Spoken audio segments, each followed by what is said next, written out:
Good morning.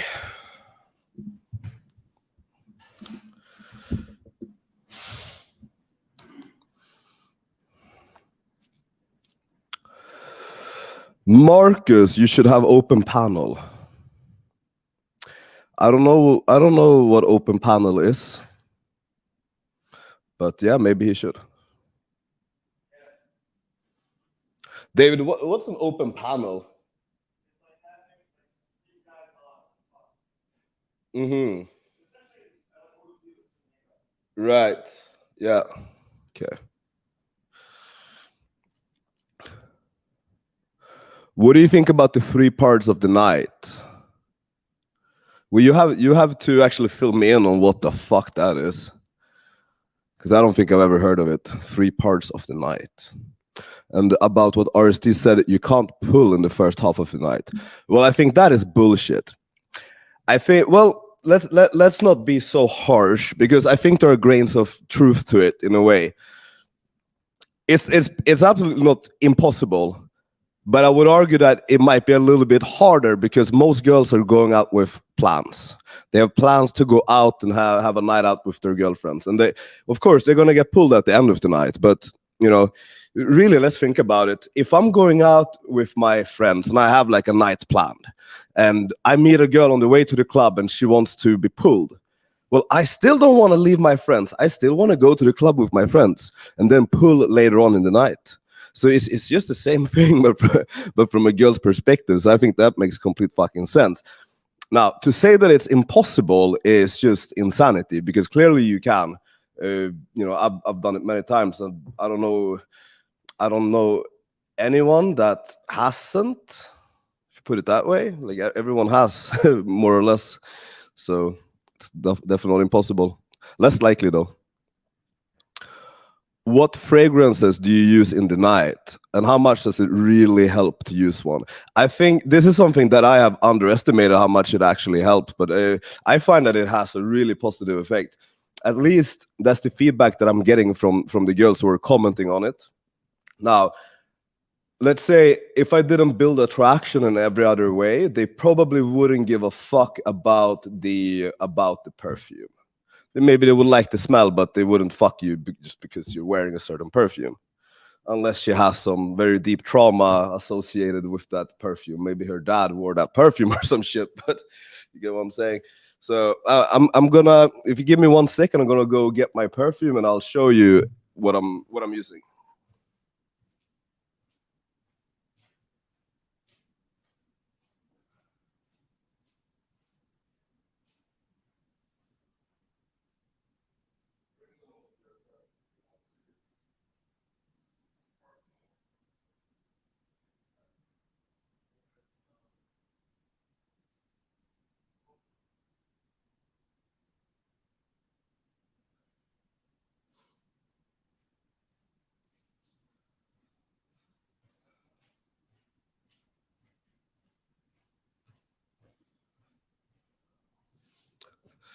I'm using this one.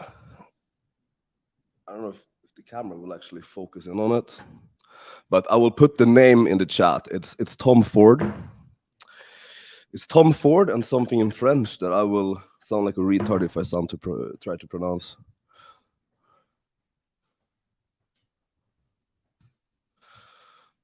All right, here we have a couple more. Actually, we need to put it back because of the comment. All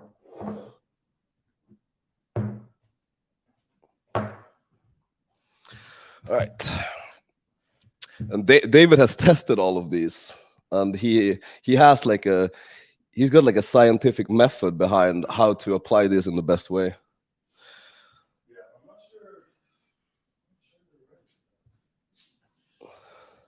They're never ready. Like they're never gonna be ready for anything.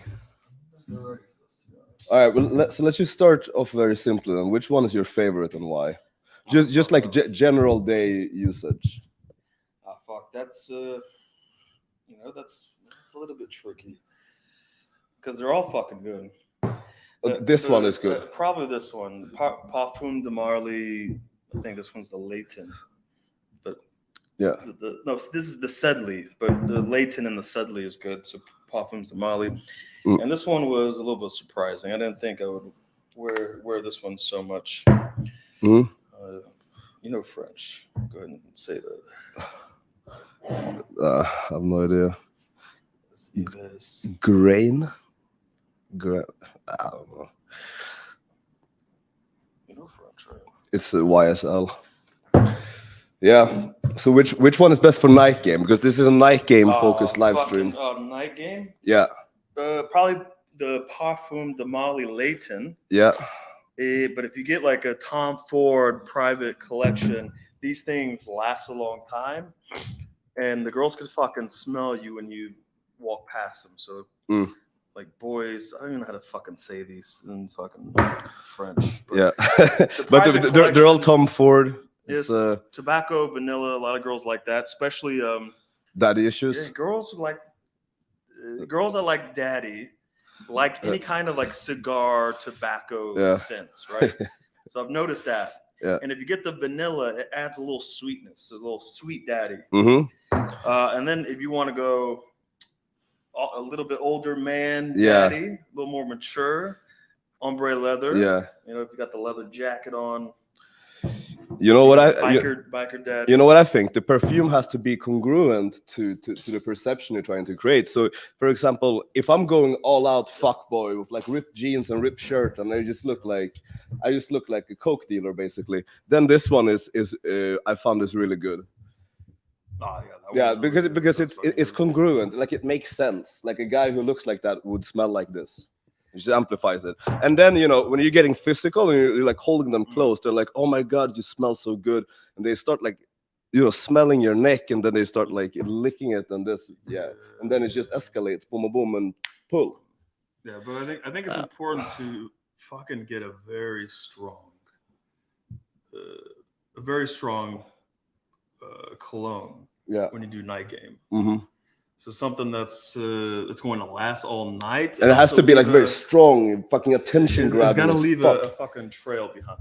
So like there's a couple colognes that are so fucking strong I wouldn't normally wear it like every day because it's just overpowering. But when you're in the fucking club, it needs to be fucking overpowering. Yeah. Every time I've asked him to like try one of the perfumes, I'm expecting him to give me like 3 or 4 sprays, but he gives me like 15 sprays, and I'm like, all right, I'm ready. Yeah, bro. I mean, because I mean, it literally creates like a trail of destruction. When I'm walking through that shit. Uber driver on the way to the club. Yeah. He started coughing and having an asthma attack, and he had to pull over in the middle of the fucking side of the road and get out. And he was like on the ground coughing. Like I was like, oh, shit. But dude, that's actually just like karma, because typically when you take an Uber or like a Bolt taxi here, it's like they have the sweatiest, like fucking smelliest taxi drivers in the entire world, and they're like guys from Georgia. They're like smoking in the car and shit. Yeah. So this is just like karma. Yeah, but this guy, his thing was nice. It was. I just nearly killed him with my fucking cologne. Okay, so he was innocent. Yeah, he was completely innocent. He was. He nearly fucking. All right. Well, that's that for the fragrances. I mean, there's actually one. I think there's one that is actually like these are a lot of these are expensive. Yeah, this one's like $400. We have. I probably have like $15,000 worth of clones in my bedroom. I have a lot. Like these. Like the private you had a period where you're just like blowing money on perfume. I was blowing like thousands of dollars on. Every month. But the shitty part is like I'm like fuck. I spent all this money and I have to like travel with it. You know? Yeah. So I had to put all my clones just in a separate suitcase. Yeah. I had to pay for an extra suitcase because these weighed so fucking much. But like these are like, what was this? The Tom Fords, like the private collections are like anywhere from what $240 to these are like $325, like the tobacco vanilla. So they're a little pricey. These are like what $250. But there's one called Club de Nuit, and you could go like to Amazon if you're in America. I think that means nightclub. It's like I think it means nightclub. I think it means night game pool. Nike and pull. I think it means Nike and pull and Yeah. fuck clothes. That's what it means. But if you get one of the Club du Nuit, is fucking amazing. It's like the longest lasting, strongest fucking cologne that I have. And guess what? It costs $20 on Amazon. It's legit the best fucking steal for cologne. But you know what? At the end of the day, we can sit here and we can talk about perfumes and we can pretend like that's the most effective thing. But the most effective thing is if you have a girl over before you go to the club and, you know, you do pussy eating and now you just have like, I mean, you have pre-selection over your face. That is one of the biggest mistakes. Yeah, like straight up. Guys take a shower after they fuck the girl before they go to the club. And that's like the biggest mistake you can make because I swear to God, they smell it. You remember that girl in Sydney when we were doing a boot camp in like 2018 who were like following, like she was following me. She was like, because I fucked a girl before we went for coaching. And then she told me he smells like pussy. And I was like, well, he just ate some pussy like right before he got to the fucking club. Yeah. So this girl was just smelling the fucking pussy and she was following me and like trying to pull me all night. Yeah. But dude, I've been. I actually met up with her like 2 months ago in Barcelona when I was there. The same girl. Like you ate her pussy and then went night gaming. Exactly. Yeah.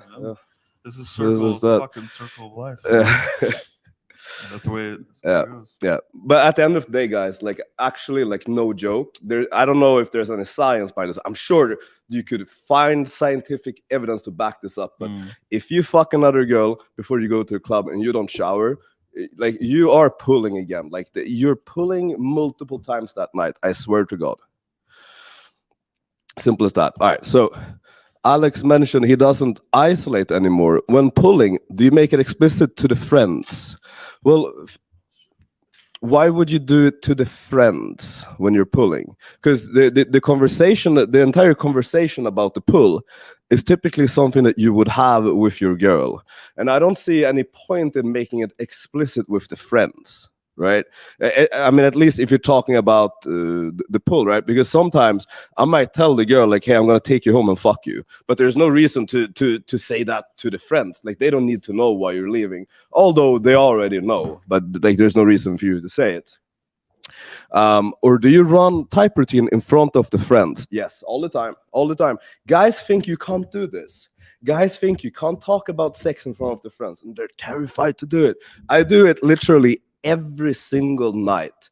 Probably, I would say 50% of my interactions I do this. 50%. Have I ever had a backlash? I actually don't think so. Like now when I'm sitting here and I'm thinking about it, I can't think of a single time where that actually backfired. In fact, I just think it was a positive thing for the interaction, because the friends were like, okay, fuck, well, she's gonna like this guy, so I'm gonna step away. I'm gonna let him do his thing because it's working. That's pretty much my thoughts on it. That's pretty much my thoughts on it. Now, if you are not very calibrated or skilled with your sexualization, then it may backfire. But it's not going to backfire because you're doing it in front of the friends. It's going to backfire because the sexualization was uncalibrated and not like executed well. It's as simple as that. Now there are other like special cases where, okay, maybe you shouldn't. If you're sensing that her friend is a fucking cockblock, she's giving cockblock vibes, she's not very friendly, she's pretty rude, and you just have this feeling, this intuition that this girl is gonna try to sabotage shit, maybe don't do it in front of her. Like, use your fucking brain at the end of the day. Like, maybe don't do it in front of her at that point. But if the friends are like compliant, they're accepting of you and everything, fuck yeah, go for it. You sexualize in front of them, no problem. No problem. When you're staying in one city for a year, do you prefer sticking to one venue every weekend? Yes, I absolutely do, because you can build up pre-selection in the same club, right? So I think that's something very good. There's there's one club here that, like, every time I go there, I see anywhere between, it's gonna be like different, but if I go there on like a Friday, Saturday, I could easily run into 10 girls I've already fucked. And then, they tell their friends, social circle. And it's easy. It's easy if you fucked one of their friends and you did it well, and they say good things about you, like everything ended on good terms, then you just have free pulls all over the place. I'm running into that because I took a break from Tinder a little bit, right? I get on there like once every fucking couple weeks this year, not very often, but I've been back on Tinder a lot more. And there's girls that are like, I know who you are, like you fucked my friend, or this happened at the this club, blah blah blah. So I'm getting that a lot fucking more on Tinder. Like the longer that we fucking live here, we're just fucking building this. Yeah, it's crazy. Yeah, it's a good thing. I think this is a very good thing. If things are going well, if things are going well, if you're going to the same place all the time, you're spam approaching, you're getting blowout. Now you're gonna have essentially a negative pre-selection. Now you're gonna have this actually like working against you. Like, hey, this guy is a fucking weirdo. Stay away from him. Essentially, if that's you, that is. Let's put it like this. I don't think you should ever create a situation where you're just like completely ruining your reputation. But at the same time, if this is something that you're learning, you might have to accept that there might be a little bit of that this might happen to a small degree, right? Because it's going to be part of the learning process. It's just part of it. You're going to fail, you're going to get blown out, and things might not go your way. So you also need to be accepting of that. So don't be scared of like taking action and failing just because of negative pre-selection. In that case, just go to different places all the time and do that. Don't make this an excuse to not take action when you go out. I think that's also very important. And you kind of need to accept that you're gonna suck for a while. It's just what it is. Yeah. I mean, especially if you're not one of those guys that travel a lot, because we have a lot of guys in the mastermind and they're constantly fucking traveling. Yeah.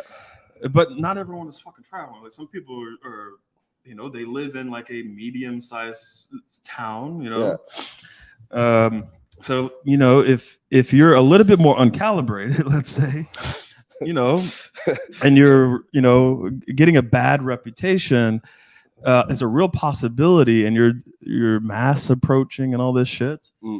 I would be very careful about where you're fucking spending all your time gaming. So I would find places where you're not living your normal fucking life, maybe. Yeah. If you're trying to learn, let's say. Yeah, and also, I don't even think getting blown out is going to be the worst thing for your reputation, because guys get blown out all the time. It's like normal and expected, right? It's like, oh, I blew out 50 other guys tonight. Like, I don't even remember who you are, basically.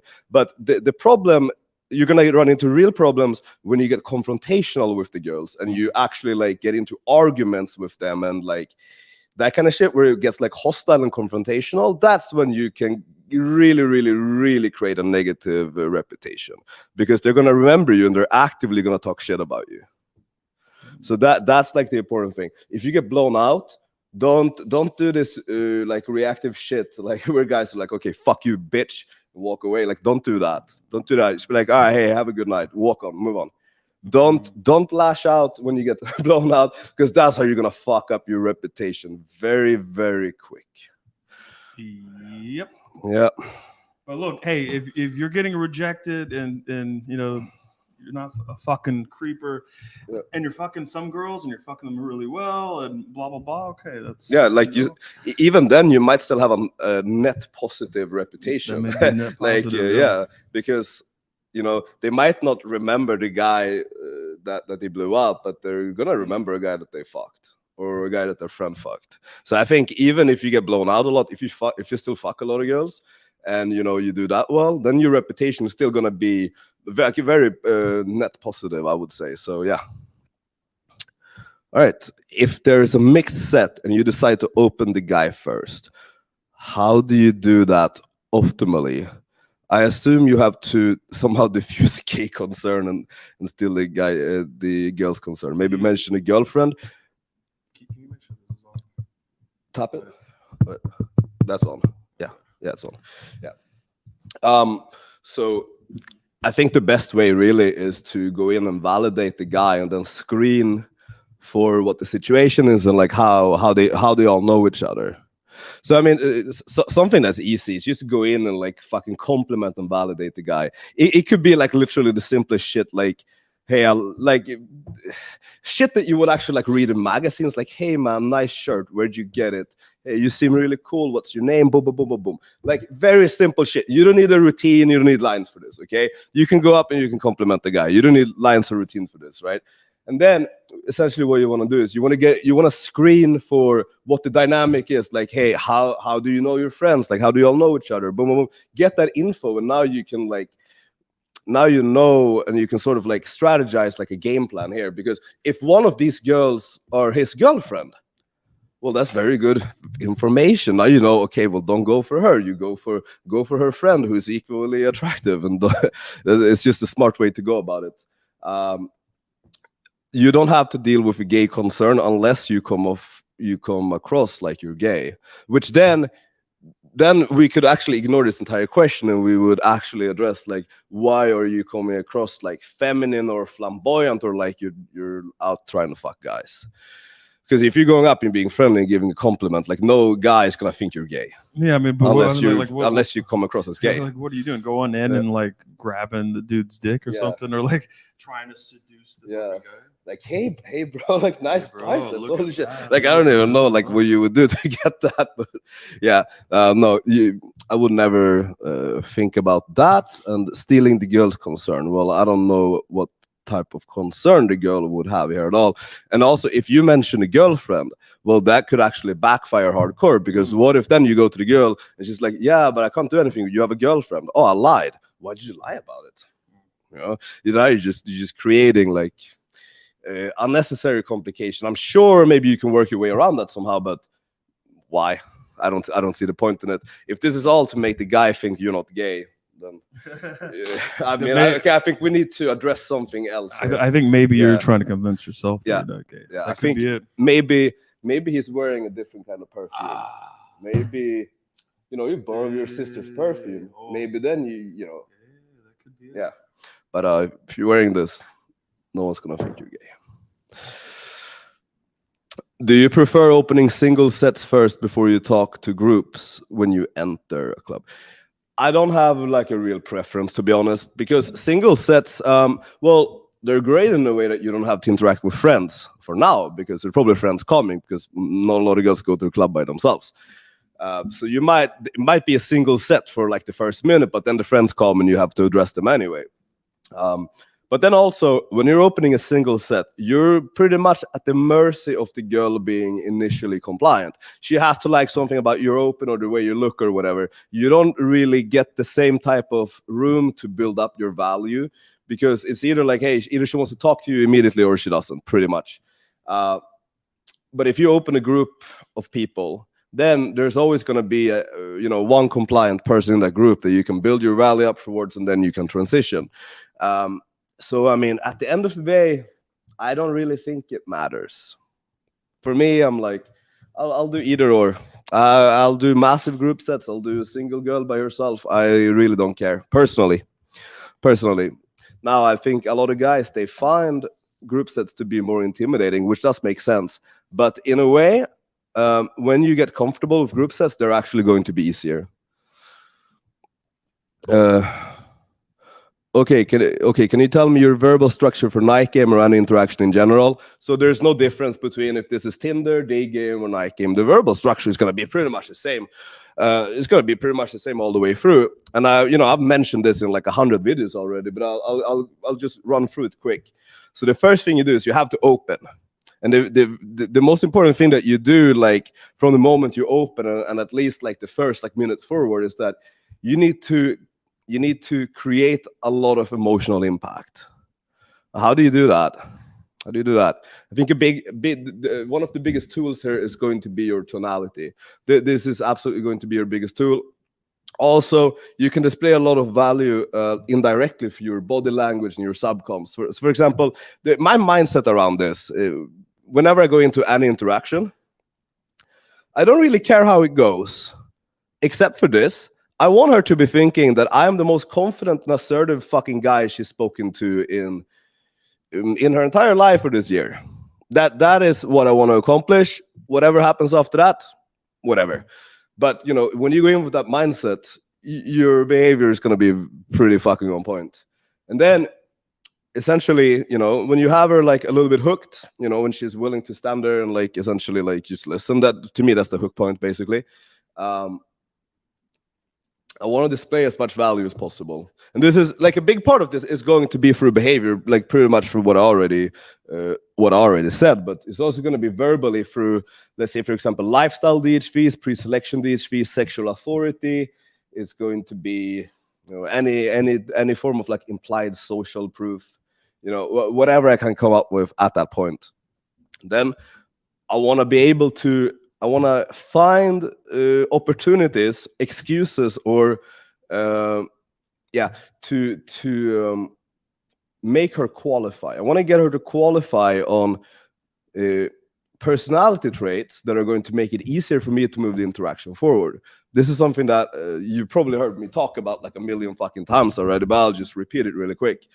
So, for example, if we take the super common ones like open-minded, spontaneous, and fun, if you get her to agree to these things, now she's going to be more likely to actually behave in this way further on in interaction due to the commitment and consistency bias. So that is something that I want to do very early on there. And then, for example, if she says that she's open-minded, or like, all right, fuck it, perfect. Now you can actually get her to qualify even deeper on that. So you can go even deeper on that topic. Like, hey, what's the most open-minded thing you did this year? Now, some girls, they're going to be straight up like, yeah, I had an orgy in Thailand, and it was the best experience of my life. I had 100 orgasms. Like, oh shit, hey, that's actually pretty open-minded. Boom, boom, and now boom, you're there. But then she could also give an answer where it's not open-minded at all, which is like, oh, well, I went skydiving. See, you still have to reward this because you want to reward compliance, not her like specific answer, right? So, that's that part basically. There's a lot more detail that goes into this, and I've actually written like a detailed fucking step-by-step, boom, boom, boom, boom, boom kind of guide in the Mastermind, which you could actually like just copy straight off, like copy-paste, boom. You could go out and cold approach, and you will pull a lot from it. That's a guarantee. You will pull a lot from it. Then the next step is obviously going to be sexualizing, because now you put her in this position where she's agreed to having all of these positive personality traits. Going to help you move the interaction forward. She's chasing a bit. She's putting effort into this interaction because you're getting her to invest on these topics as well. You've also established that, you've created all the attraction you need because you have a lot of value, because you do all DHVing, your behavior, your body language is on point. You created emotional impact, so she's in an emotional state. Now you sexualize, and if you do it well, she's absolutely going to be receptive to it. And now you want to essentially, like, you want to get to the point where she comes to the conclusion by herself, like, all right, well, hey, sex with this guy will probably be very good. I want to fuck him. You get her to the point of thinking that, and now it's easy. No, what the fuck you got to do? You just go for the pull. You just go for the pull, and either she says, fuck yeah, let's go, which is actually going to be the case like 30-40% of the time. 60% of the time, I would say, if you have to throw out rough numbers, the better you do all of these previous steps, the less likely she is to give an objection. Now, if you still get one, that's all right. You're going to get them. Now, the only thing that's holding you back from pulling now is to solve the objection. That's it. And you're golden. This is how simple this is. Not easy. It's not easy. It's actually very hard. Especially very hard to learn. But it's simple at the end of the day. And it's going to be the same principle in night game, text game. It doesn't matter where you do it. If it's at the gym, Starbucks, doesn't matter. It's the same shit.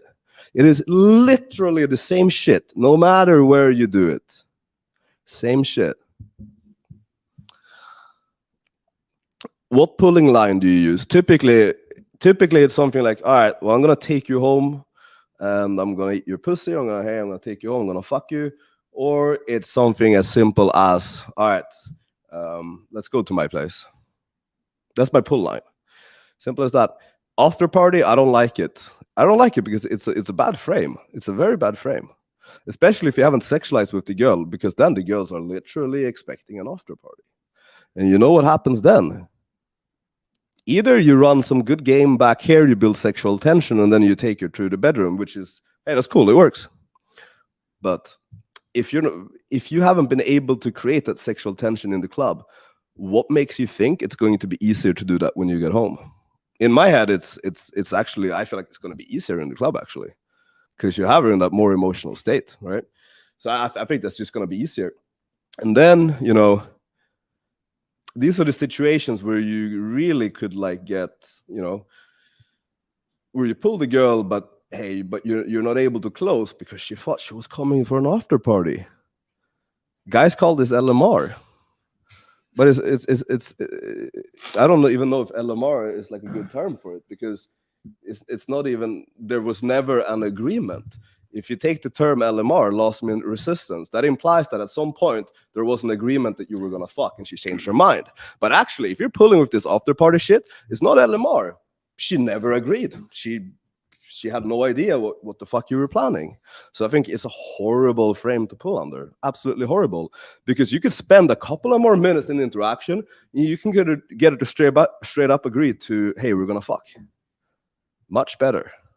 And then you're not gonna get LMR. Yeah, I mean, at the very fucking least, the interaction is very man to woman, right? Yeah. It's heavily fucking sexualized. There's like sexual fucking tension.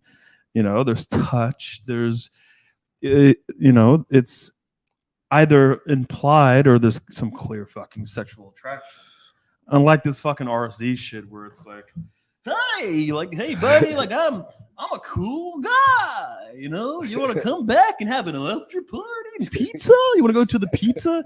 Like, what the fuck is that? You spent a lot of time with the RSD guys in Vegas. Yeah, bro. I mean, I gamed with all the RSD coaches, all the fucking students in Vegas that were doing their whatever, Vegas immersion thing, right? And I pulled with a lot of these guys, and it's like, all right, we're pulling, and I'm like, yeah, we're pulling. What are we pulling? Like, yeah, it's like pizza. I was like, we're going to the pizza parlor.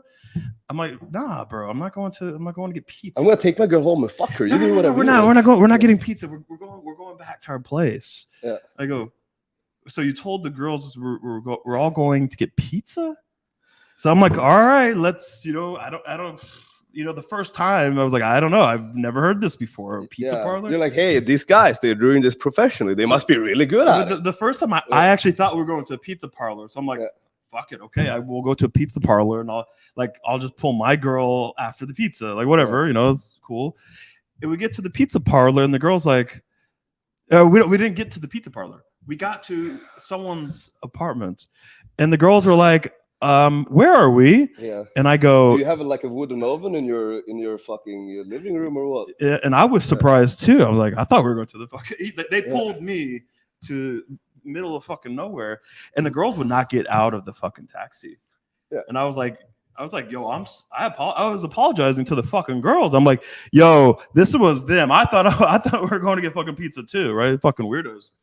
Yeah, the girls would not get out of the fucking taxi. Yeah. So there's been situations like that, and the girls were like in the living room awkwardly, and all the guys were trying to pull to the bedroom with no sexual attraction. There was no sexual attraction. The frame was very platonic, hanging out in the living room until 6 a.m. It was so fucking bad. It was awful. Yeah. So fucking bad. It's a mess, man. Did you get that hoodie made? No, actually. I took this from my dad when I was at home visiting. So I stole this from him. My dad got it from somewhere. I don't know where he got it, but it's a really good one. Everyone's been like trying to copy it, but no one's like pulling it off very well. Everyone's trying to copy it. Everyone wants one of these. This gets a lot of looks from girls. Yeah. It's almost like it just generates a little bit more attraction when they see the fucking shirt. Yeah. They see they look up at this fuck boy and they go, look at this fucking fuck boy. I hate him. And then they look at the shirt and they go, oh, this guy is probably a lot of fucking fun, Yeah. It's a good hoodie for sure, but I have no idea where he got it. Ask my dad, I guess. Open panel is just randoms with no game, talking about philosophy or random shit. We're giving shit tips on game. All right. Yeah, I mean, I mean, well, here's a question. Here's a question to you guys. Do you guys want me and Alex and 3 or 4 other guys who know nothing about game shit talking on a panel, or do you want us to just answer your questions and talk game? Like, which one do you want? We can do either or. Like, we can dilute this with but I think bullshit. it would be fine if you guys jumped on and like if you guys had like real fucking problems like with your night game or with relationships or fucking anything. We'll just do live coaching, and we'll just do live fucking coaching like that. I mean, we do that in the fucking Mastermind. We do it actually 3 times a week. 3 times a week. For like 5 hours each time. Yeah, so we do that like 30 fucking hours total per week. But yeah, we can still do that. That would be actually, I think, very beneficial for you guys. All these random fucks don't have enough game to be trying to give big opinions. Oh, absolutely not. Yeah. I mean, that's the thing. That's the thing. This is one of those spaces where you have to be so careful about who you listen to, because 98% of them have no idea what they're talking about. Like it's such a shit show, man. Like it's we could tell you. Or we could tell you, like, because we know all these coaches, right? We know all these guys, and they're fucking. I promise not to start drama and shit, right? Like I promise, you know what? Fuck, I'm gonna avoid drama nowadays, and just I'm reformed. I was like, I'm reformed now. Yeah. Okay, but like honestly, a lot of these dudes are fucking nerds. They're fucking nerds. All these coaches are just dorks, bro. Like if you aspire to be like one of these coaches, like as a mentor, and they're just straight up fucking nerds. You know what I mean? They're weak, low T fucking nerds. They're dorks. Why would you want to be mentored? But I never understood. Well, actually, this, right? You know what? I think I have a theory. I could be wrong here, but I think one reason why some guys gravitate towards them because they relate. Yeah, because they're like, hey, he's also a fucking nerd. Yeah. I can stay a nerd piece of shit and get pussy, but they don't actually get the pussy. They just become a slightly more confident nerd. Yeah, I mean, look, I would much rather have a mentor or someone that you look up to that you actually want to be, not like a guy that is similar to you. Like if you're a low T fucking nerd, you can't lift, you don't go to the fucking gym, you can't you're in whatever it is. Yeah. You don't want to pick a guy who's exactly like you. That makes no fucking sense. It's like okay, he's ripped. Alex goes to the gym every single day. Since 2018, it's been every single day. He's strict on his fucking diet. No bitch, nobody can get him off that shit. He has absolute fucking discipline. Since the day he told me, I remember he looked at me and says, I'm going to quit smoking, drinking. I'm going to the gym every day, and I'm on a fucking diet. That's that. Most people that say that they don't actually follow through. Yeah. He hasn't missed a fucking day since that day in 2018. So that, like, to me, like as I'm on my SMV fucking journey, let's say I'm back on it, right? I used to be high SMV and fit and everything, but now that I'm back on it, it's like I want to like live with this guy. Like I want to ask him, like, what do you do? Like, what is your routine like? How do you stay so disciplined for fucking the past 5 years straight? Like, how do you do this? Like, I want to learn from that. I don't want to go to some fucking vegan low T motherfucker who can't lift, who does jumping jacks or so. I don't know. Like, I don't want to ask him, like, how do you no? So I want to like fucking. It's ridiculous, right? So I want to be like, you know what? I want to develop myself overall as a man, right? I want to increase my SMV, my health, my mindsets, my mentality, my attitude, my philosophy, my game, everything, right? My emotional stability. I want to be more composed, and I want to handle my anxiety and blah blah blah. All these fucking things. I would like someone who has mastered these things, right? Who's on top of their fucking game. Not some like, oh, this guy's a loser like fucking me. Like I relate to him. Yeah, like, he's a loser, but he still pulls. It's like if I want to learn how to like get rich, I want to Yeah. learn finances or I want a business. Like I'm not gonna go like, all right, this guy he makes as much money as me. So I'm gonna go with this fucking guy and learn how to. It makes no fucking sense. Like you don't wanna. Yeah, I mean, fuck relating to whoever you're. Fuck you, like learning with someone who's you're relating to. That's fucking relate to the identity, the person you want to be in the future. Yeah, how about that? I think that's the best thing. Straight up. Yeah, good shit. My current night game routine: 1, ask her nationality. Yep, that can be fine early. One thing is, I feel like this is just my experience and my observation. If you start off with that as the first thing, you might not actually even have compliance to get an answer, depending on which girl you open. But if you go in and like, boom, emotional spike, boom, boom, boom, boom, boom. Hey, where are you from? 100% you're gonna get a response. But sometimes if you go in like, hey, where are you from? They might just be like, it doesn't matter. But and what do you do? Well, that's the thing. A lot of guys go, look, I asked her if she was from Italy, and she blew me out. This doesn't work. Yeah. And it's like, okay, we'll go in and do it. And they come in very meek and timid, and it's like a group sets, right? And like these girls are like a little bit on guard, right? Because this fucking dude's like approaching and shit. Yeah. And they come in and go, hey, you, are you Italian? And the girls immediately just, but like, also in an accent. In an accent. Also, yeah.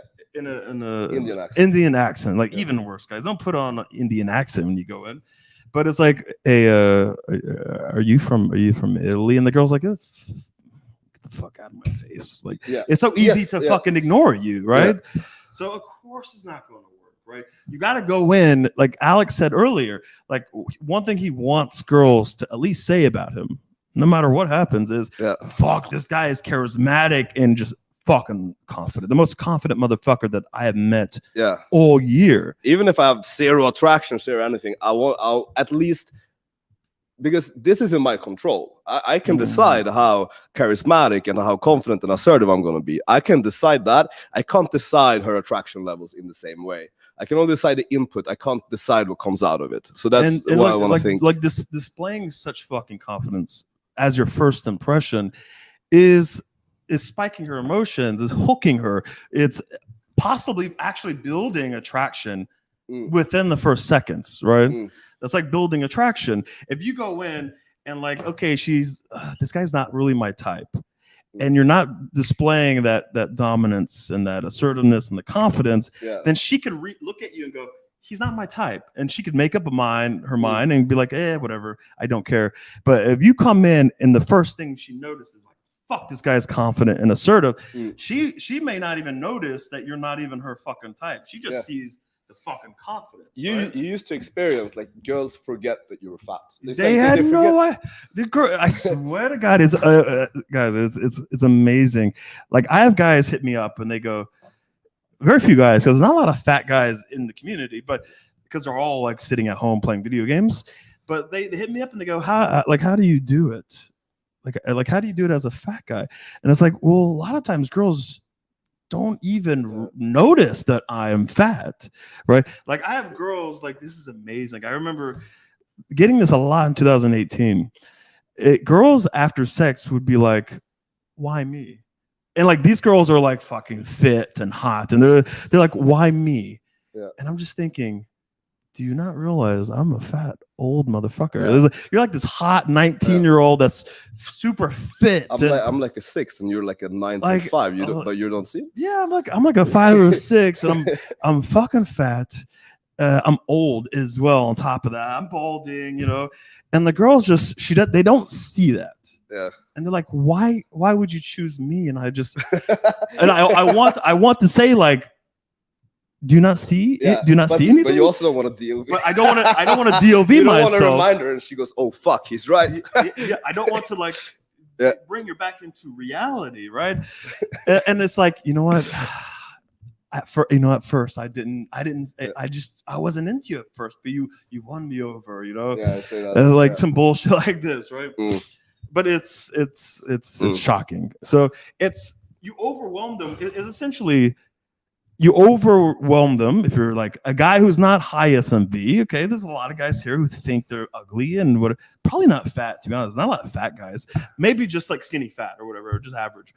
You have to have the confidence and the assertiveness, okay, and everything, the mentality, the attitude of someone who is high SMV, because the girls, you could cast a little spell, and they just, for a moment or for a long time, they don't realize, they just don't realize that you're actually maybe just average. You know what I mean? They go, this guy is so confident, and he's so experienced, and so this and so that. He must be better looking than my eyes are fucking seeing, and that's the beauty of it. And the one thing that this is the fucked up part is, like all these communities and like podcasts and these motherfuckers, it's the one thing that gets overlooked. They don't realize it. They don't understand this at all. They don't get it, especially the black pill guys. They think. Like the girls clearly see that you're a fucking 5. It's like, well, you have such low self-esteem that you keep thinking about what a 5 you are, and it just manifests that way. It communicates that, and the girls will see that, right? Yeah. No, I agree with all that. But hey, this is no excuse, by the way, guys. Yeah. This is no excuse to be fat.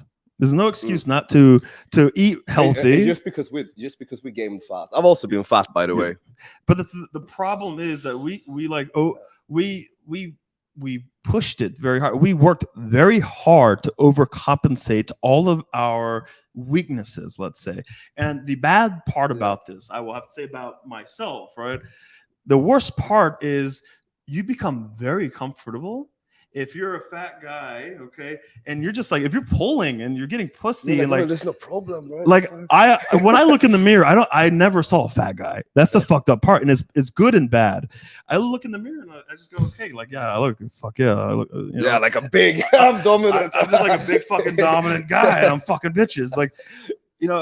I don't think about hitting the gym or anything, and nobody like fat shames me and tells me I'm fat, so. It gets to the point where it's like I should go to the gym more and work on this. So what I did actually, because I had to like get myself out of that mindset, is I had to kill my own confidence. Okay. My confidence was so high that even when I'm like, all right, I need to hit the gym all day, every day, focus on this diet, boom, fuck everything else. I like subconsciously I was like, fuck this. Like, I'm pulling right now, Like, why do I have to do this?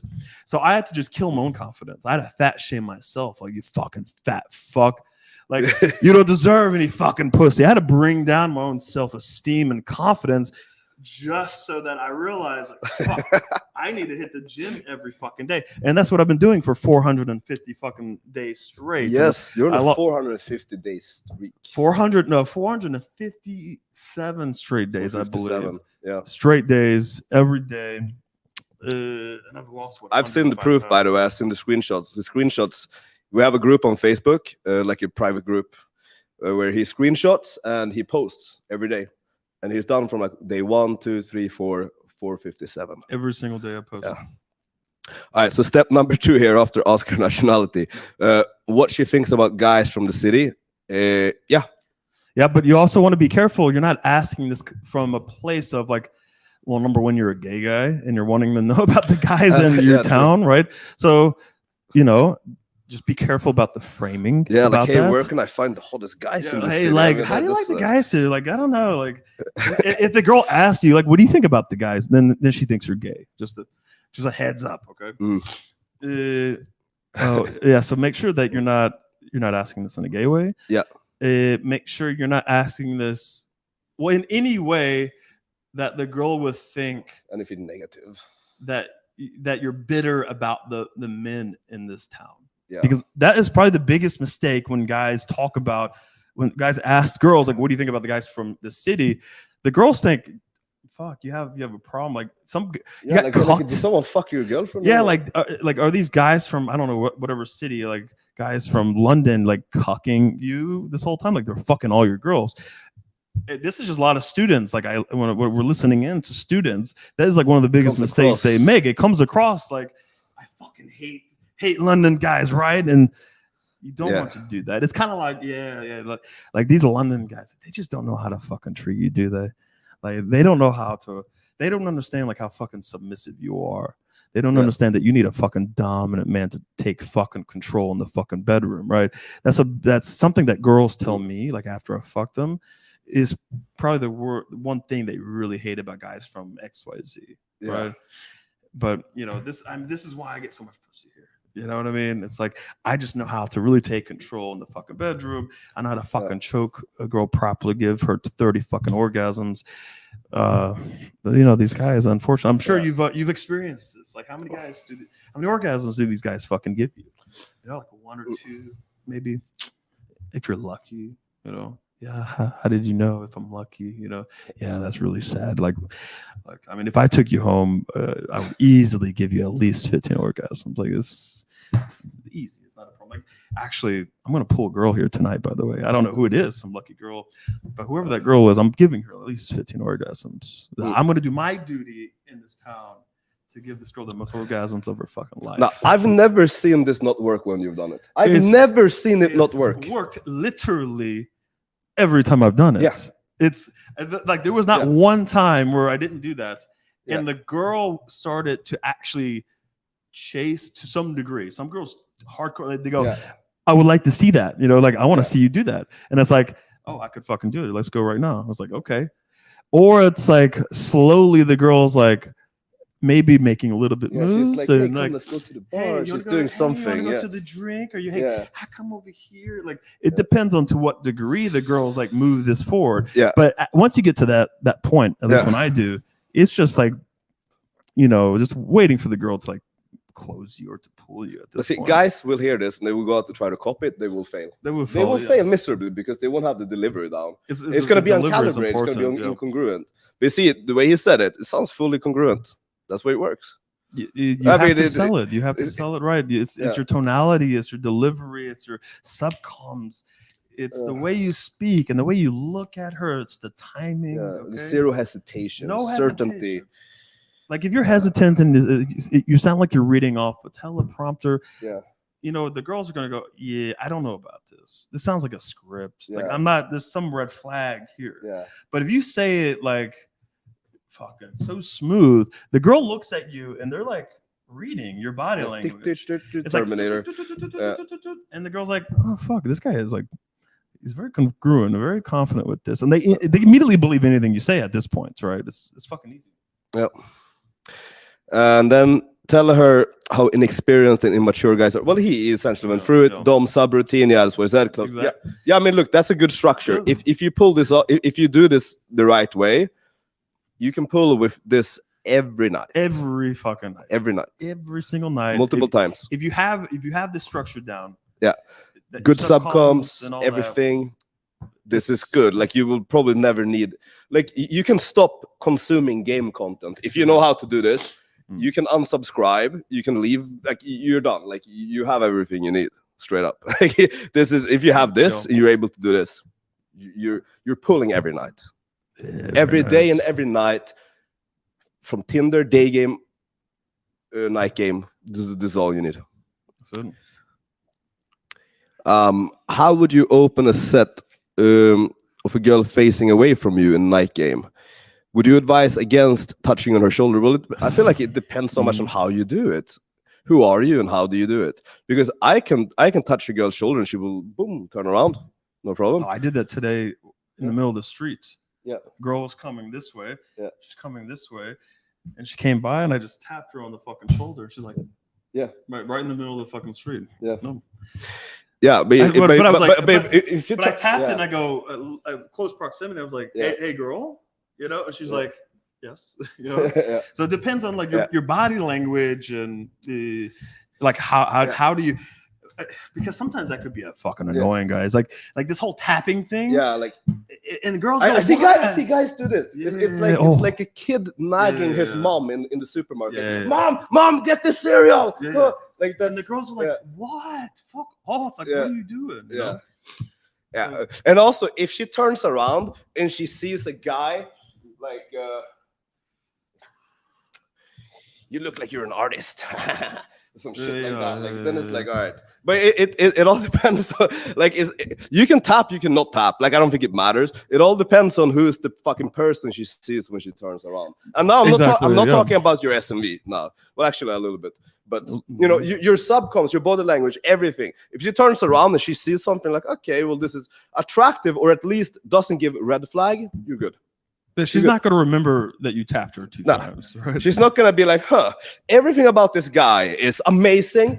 He's charismatic, confident. He knows what I like. He can give me boom orgasms.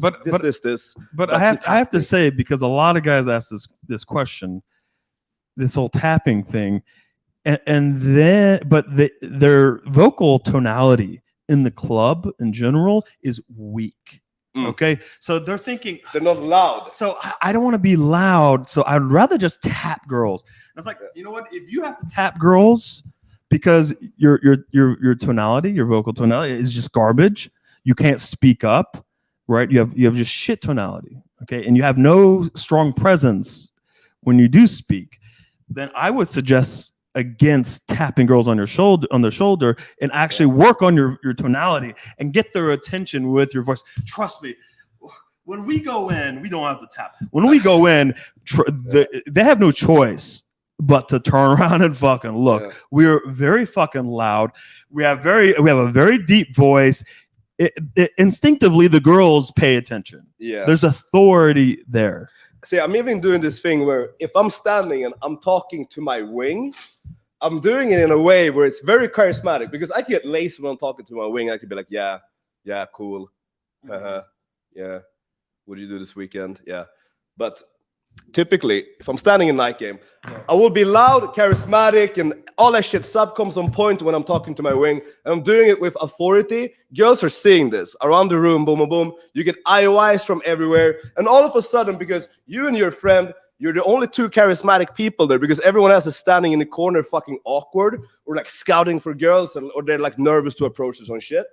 Now, if you and your wing are the, most charismatic people talking to each other, guess what's going to happen? They're going to start swarming around you. But not just in the club. We noticed this many times in the past, but we specifically noticed this the other day when we were going for our walks. We were walking around the city, and we're walking and just talking. So we're moving at a very fast and confident pace down the sidewalk and through the streets and everything. But we're speaking with authority and confidence and charisma. We're moving our hands. We actually do this 24/7. Okay, maybe it's like when we woke up and we go to morning coffee, we're like, all right, let's go, get ready. We're like low energy. But when we're out walking, what we notice every time is the girls are giving IOIs. They're even stopping at the sidewalk to look and stare. If they're at the cafe while we're walking by, the girls are looking. Yeah, it's IOIs, okay? Like, people notice this. And if we go into any of these girls that hear us and see us, it's going to be instant fucking compliance, like every fucking time. Yeah. Every single time. Every time. Yeah. So that's why I fucking hate it if I go out and guys come, for example, and they come and they stand, they're like, they want to say hi and shit, and they stand, and then they just stand there, they don't talk, and it's just like, well, the energy died, and my inspiration to be charismatic just fucking went away with it.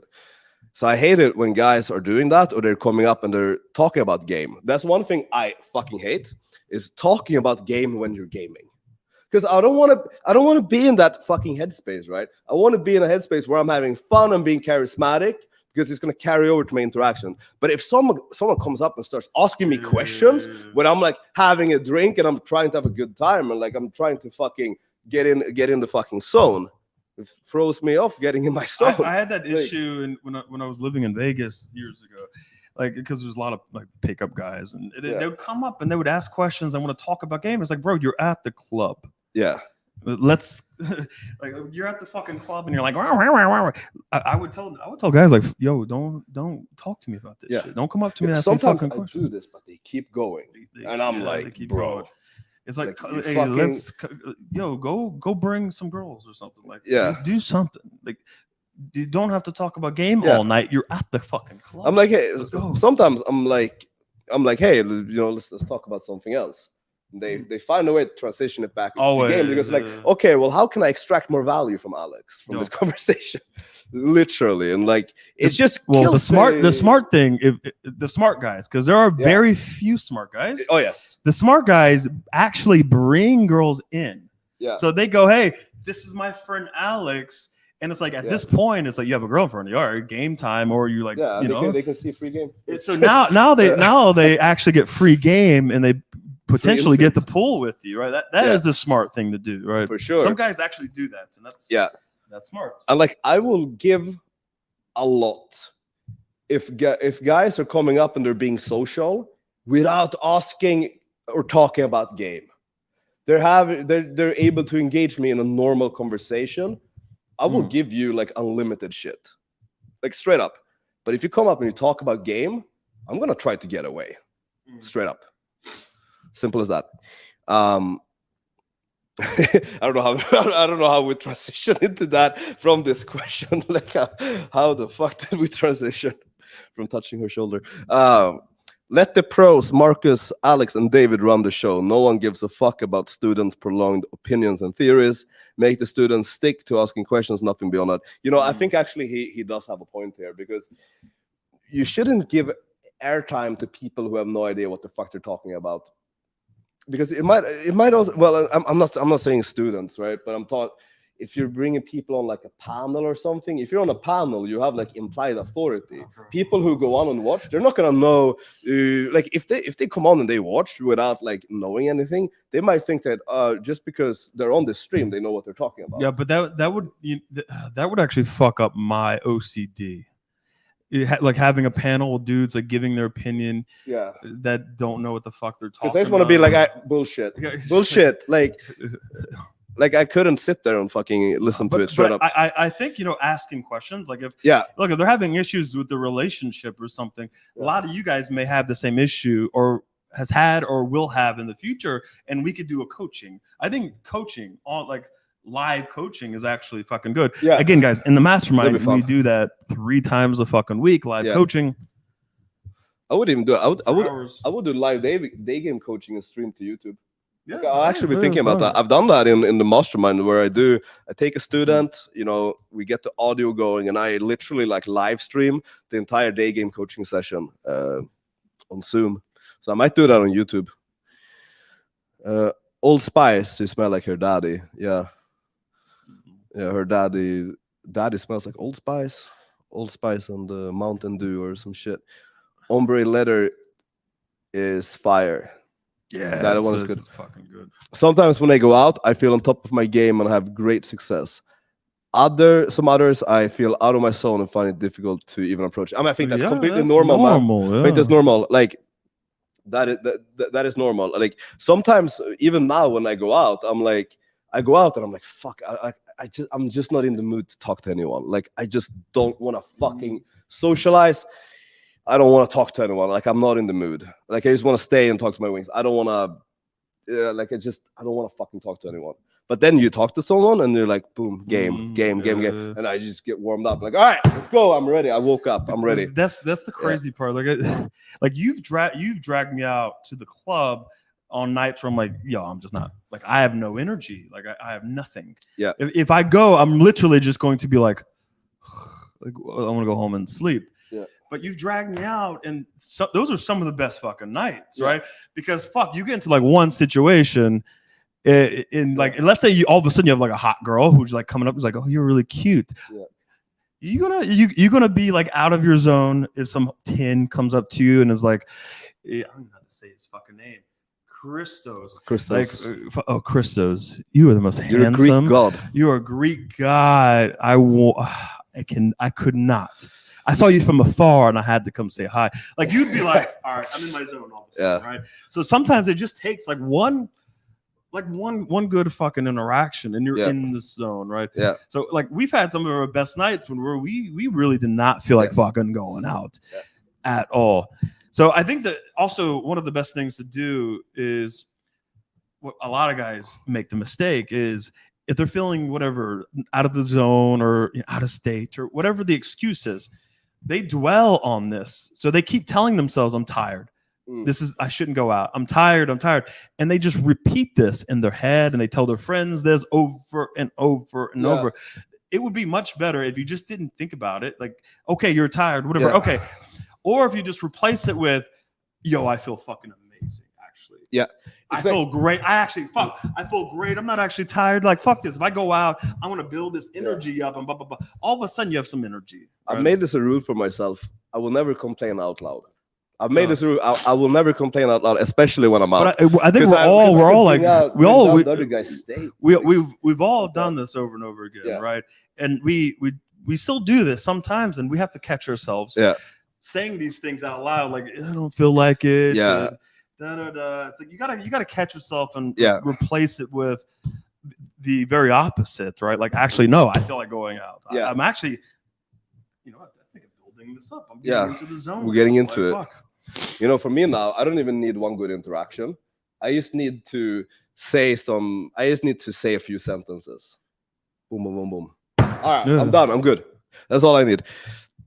I think the only thing we need to do is just walk in and go, just pick the nearest girls and go, hey, sorry, we have girlfriends, and just walk away. Like the girls will chase you down and be like, I didn't even look at you. And it's like, we have girlfriends, bro. Yeah. Away from us. I'm sorry. And now it's fucking hilarious. And now we're on the zone. I think that's like the easiest thing to get us on the zone. It doesn't take much. It doesn't take much. Like, it works every fucking time. Alex, how do you game very high SMV girls? I know a lot of coaches say treat them all the same, but they get hit on multiple times, blah, blah. Well, the only difference is you need to display more value. Yeah. I mean, that's going to be it. But also, I would make the argument that she's going to get hit on less by a girl who is maybe a little bit slightly lower because she's less intimidating and more guys think they have actually a chance. So I think that is actually like a very big thing. I think you're overestimating how much these girls are actually getting approached, because guys are too scared to do it. And also, one big thing that I see guys do with these girls is that they're playing it very safe. Yeah, she's a high quality girl. I can't sexualize. I have to be very careful. Dinner first. Like I would say that is probably the worst thing to do when it comes to the 9s or 10s. The worst thing. And that's the most common thing is, okay, this is the 9. I have to play it safe and not take it. Actually, no. That is the worst thing. It should be the opposite. It should be the girl should be like, God damn, you have fucking balls. Like, you're gonna come up to me and say, yo, you're mine now. I'm taking you fucking home. You know that, little girl. Like, the girl's gonna be like, well, hold on a second. You got balls. Because the 10s, the genuine 10s, they actually know that they're hot. Okay. And they know that the guys come up to them and they're really nervous. They're shaking. They're hesitant. Yeah. Or the guys are playing it super safe. The girls know this. Like, this is the feedback that girls have given me. Like, the girls go, yeah, most guys are usually really nervous and they get scared and like super cute, it's adorable. They're shocked when a guy comes up and they cannot spot any nerves. They cannot spot any weaknesses. The girls will go, wow, how are you confident? Like, they're shocked. They're like, how are you? So I think you get bonus points if you are lower SMV guys. Like, I feel like I have a slight advantage with the 9s or 10s, actually. Like, I feel more confident than maybe a guy who's a little bit higher SMV going up to these girls, because they're not expecting the level of confidence that I'm about to fucking bring to these girls, right?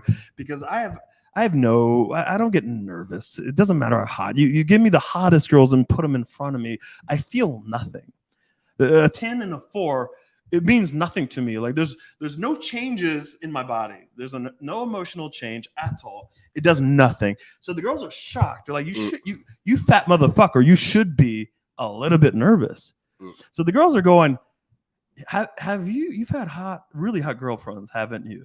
It's like, yeah, all my girlfriends, like, I've dated models, and they're like, Mm. okay, that actually makes sense, right? Yeah. It makes fucking sense. And you get bonus fucking points, right? You Mm. get more points for being a lower S&P guy coming up with just absolute fucking confidence, but also like good game. Okay. Mm. I think you need to have some good game as well on top of that. Yeah. Like you need the value, Yeah, man. like if you're an autistic guy and you're fearless, okay, well the girl's gonna know that you're just a fucking autistic guy with the, lacking any kind of being a little bit uncalibrated socially, let's say. So girls can identify that. Well, actually, that is a big thing. I've noticed that they are, in a way, more socially aware. So you need to be more calibrated. Yep. But you can be very calibrated while taking massive risks, and that's when you're really in the best spot, I would say. Yep. Yeah, you need to take risks. Yep. You have to. Great value stream so far. Thank you. Yeah, amazing, nice. Question for Swift. I heard you give a response in a previous live stream. I was really curious if you could expand. Sounds useful as he's in university. You said that college girls hook up with college guys who are inexperienced. So you said that you would frame yourself as more experienced, frame university guys as having overinflated confidence. They're loud, but all bark. They come back it up and give the girl what she really wants. Could you give an example of how exactly you would say this, how you bring it up? Thank you so much, man. Yeah, I mean, okay, well, first of all, I would not overthink this too much, okay? Because you're going to try to overthink this and find the most perfect ways to get this. Oh, amazing! You're going to find the most perfect lines and ways to get to this topic, let's say, and you can actually get to this topic pretty smoothly and pretty quickly without any kind of special baits and super calibrated smooth ways to get on this fucking topic, right? So you could keep it fucking simple. When you're talking to this particular college girl, you could just say, hey, how old are you, by the way? Okay, and she could say, I'm 19 or 21 or whatever it is. I'm in college. I'm young. And you could essentially find a way to get to the topic that you want to talk about, which is, college guys, right? Like, how do you could ask her, like, what do you think about college guys, right? What's your experience so far with college guys? I think I know exactly your experience, but I'm actually curious what you're going to fucking say. Now, this is a layup because you know exactly what this girl's going to say. Okay, all the college girls are going to say, "It's bad. It's okay, maybe," but they're eventually going to say, like, "Yeah, the college guys they're stupid or they're this or whatever the bullshit." Dude, it's been a long time since I was in college. It's been fucking 18 years, but they're essentially going to frame the guys in an immature way, right? And you're going to say, yes, I know. Well, that's why you need a fucking very experienced fucking guy, right? And they're going to agree with this, and you're going to continue on and say essentially essentially what the girls are just told you, right? If they said, like, the guys are immature, then you say, yeah, you need a very mature man, right? If the girls say this or that, you're going to say, yes, you need this. It's very, very fucking important. But the one thing that college girls usually tell me is, I'm sure you've heard this before, right? Yeah, what is it? These college guys, they're young, they're very inexperienced. They don't know how to treat a woman. And they'll go, yes, they have no idea. That's why I try to date older guys or whatever, but they it's hard. Always say that. It always goes the exact same way. They always say that. And it's like, well, but I'm on a college campus. Is actually a little bit more difficult, but I've dated this one guy. He was 30 years old. Okay. And then you go, yeah, 30 is better than, college age. But you need guys a little bit older, because even if you're older guy, I don't know how old you are, but I'm 36, and so I'd be like, yeah, 30 is better than 21. But you know what's better? 36. Okay. The problem, and this is something that I've experienced because I only date girls that are your age, like 18 to 21 is what I typically date, is guys just don't know what to do in the bedroom. Okay. These college guys are really inexperienced in the bedroom. and they don't know how to take the lead. Right? I'm sure you've experienced this with college guys. They look to you to take the lead, and they don't understand what college girls and all women in general, what they need in the bedroom and in general, right? Like, you're very submissive. I could tell you're a very submissive girl, but these guys don't know that. They have no fucking clue that you're a very submissive girl, and especially in the bedroom, you're very submissive. Okay, that means you need a very assertive and dominant man in the bedroom who knows how to take the fucking lead every step of the way, right? It's like you enjoyed getting choked. I could tell, like I could read your body language. I know you enjoy being choked. So would you allow a young, inexperienced college guy to choke you? No, you would not feel safe. It wouldn't feel right, right? But imagine you have a 36-year-old guy who could look you in the fucking eye and say, I know exactly what you fucking need. Let's go. He takes you to the fucking bedroom, and you could do a little dirty talk. He takes you to the fucking bedroom, okay? He walks you in. He tells you to take off your fucking clothes, or he rips your fucking clothes off. He pushes you against. You could slow things down a little bit and do a little dirty talk. He rips your little fucking shirt off. He grabs you by the fucking throat, okay? And he calls you a fucking good girl, okay? Now you're slowing this down, right? You're slowing this down. You're building that tension. You're looking her in the eye, right? And you're saying, good girl, right? And she's like, yeah, that's exactly what I like. And you go, hey, look at me. Are you a fucking good girl? Have you been a good girl? And now you're just getting into this role play, and now she's not in her head anymore at this point. Her pussy. She forgot your fat. She forgot you're fat, by the way, and her pussy is wet, and you're like, have you been a fucking good girl? Come here.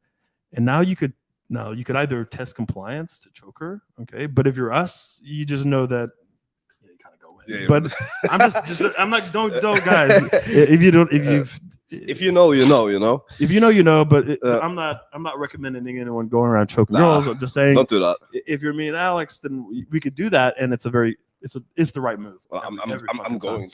Right? I'm gonna do it.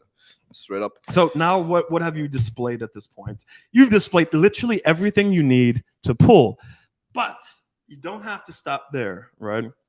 You could actually you could ask her, like, what is the one thing, your one fantasy, your one turn on, okay?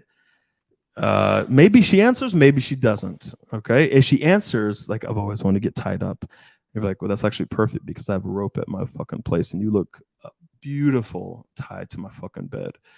Boom. Okay. Hey, now you're pulling under the I'm going to take you home and tie you up frame. It's better than after party. Much better than after party. Yeah. Like, fuck, who gives a fuck about the after party? Like, getting tied up is more, trust me, women want that more than the after party. Which one is she going to find the most appealing? Yes. After party with 6 dudes at the pizza place, or getting tied up? Like, getting tied up by a very experienced guy who knows exactly what he's doing, and giving her an experience that she cannot get from these college guys. But you know what? You know what I think? Very inexperienced guys, they will not actually buy this logic, because they will be thinking in a way that, sex is something that the guy gets. It's something they do for the guy. Like, guys don't realize, actually, guys with like relatively experience, they still hasn't clicked for them that girls want to get fucked. Yes. It hasn't clicked for them. Like, it's actually crazy. But we have a lot of experienced guys in here from the Mastermind, but there are also guys who are not very experienced. and they're missing a lot of things that we would think is in the Mastermind guys. We take for granted, actually. Like us and like the veteran Mastermind guys, like, this is basic understanding about female psychology and sexuality. But there are some guys watching this that don't understand that women are. This is one of the craziest things that I've learned through my journey, is that women are actually more sexual than men. They're into far more sexual things and fantasies and kinks, crazy shit that I would never do, but maybe I would do for them. Okay? Even the innocent girls, girls. Even the innocent good girls. They already, a lot of them know they have an idea of what they like. Even virgins can have lists with, like, I want to try this. Like, I've had virgins with lists of things that they know that they're into. Okay, which is crazy. So the one thing that I found absolutely crazy is that, just like walking around in the mall. I walk around in the mall and I see girls walk past me, and I just go, I know that this girl's horny right now. Yeah. Like, I know she's sexually frustrated. There's girls walking by. Mm. All they're thinking about is dick and getting fucked. And a lot of guys don't understand this. They think girls walk around and they're not sexual beings. Or maybe they're rarely sexual beings with their boyfriend, whatever it is. No. All the time. Girls walk around and they're just thinking like, I wish some guy would come, take me, and just fuck the shit out of me. We asked girls this, we asked them something like, how many guys on a typical day in the mall would you fuck if they came and spoke to you? And they're like, we were expecting like, oh, maybe 4 or 5. They're like 50. Yeah, girls like, what the fuck? Girls are like, actually, that threw me off. They're like going through the list of guys that they saw where they're going, they're just picturing sucking their dick, just random guys. And there's like 50 guys throughout their day while they're shopping through the mall where they're just thinking, if that guy just came up to me and he was confident and assertive and he wasn't a creep, I'm fucking him like right away. Like, guys don't understand this. Yeah. Like, women are incredibly sexual and horny all the time. And girls hit me up and they go, I've been sitting at work just wet for no reason. Like, no guy made me wet. I'm just literally wet sitting at work in front of the thing, the computer. Yeah, it's amazing, right? All right, incredible. So I think this is it. I think we said everything we needed to say for this question. For this question, nailed it. That's all we need. You need to make sure that you're pulling on this. By the way, pull on this value, because this is massive fucking value. Everything I said about this whole college thing. This is all you need to pull a college girl. Oh, you're not gonna need more attraction. You're not gonna need. If I'm on like a college campus bar. This is what I'm going to run every fucking time. This is what you did every time in Tampa. In Tampa, when all these girls they go to all these universities. It's all college girls. They're all 21, right? I'm running this every time, and I'm looking around, going, okay, there's a lot of high SMV young guys. Oh yeah. And I'm the oldest guy usually in this place. Yeah, and you were 100 pounds heavier. I'm 100 pounds heavier, and I'm like, this is easy. 21-year-old guys cannot compete with me. It's just not happening. Okay, the guy could be in front of me. He could be much higher SMV, whatever, 6-pack. He can't compete because I'm going to frame this guy in the worst way possible. And he could say like I'm old and fat, but he doesn't realize the old thing. I'm going to flip as experience every fucking time. Yeah. And I want to be like, how many girls have you gave 30 orgasms to? Do you know Shibari? How many girls have you given Shibari? I've done Shibari or tied up, right? How many girls have you made squirt? I've traveled the world, motherfucker. Like, you haven't left your town. I literally travel the world. I travel to Dubai every year. Teaching this shit. I teach this. I go to Bali. I live in Bali at least 3 months a year. I go to Sydney. I travel the world and I meet hot fucking women, models I meet, and I give them 30 orgasms. I tie them up. I have orgies around the world. You have no idea what you're talking about. You know, I could throw out some terminology. I'm like, you know what this is? They have no idea, right? It's like you don't know. Where's the G spot? You know where? You have no fucking clue. You're a young guy. You have no idea. You take this girl home. She's actually inexperienced. Like, maybe she's had 3 guys and they're all college guys. She doesn't even know how I would change her fucking life in one night. With you, it's just another college guy experience. With me, it's life-changing. Actually, she should not go home with me, to be honest. She should go home with you, because she came home with me, I would ruin her life. She would never stop thinking about me. No guy would ever be the same. Her life is ruined completely. Okay? Girl, you don't go home with me. Go home with him. I'm going to ruin you. Like, I'm going to ruin you. You say this shit, you tell her not to come home with you, and she's like, what? No, you don't tell me what to do, right?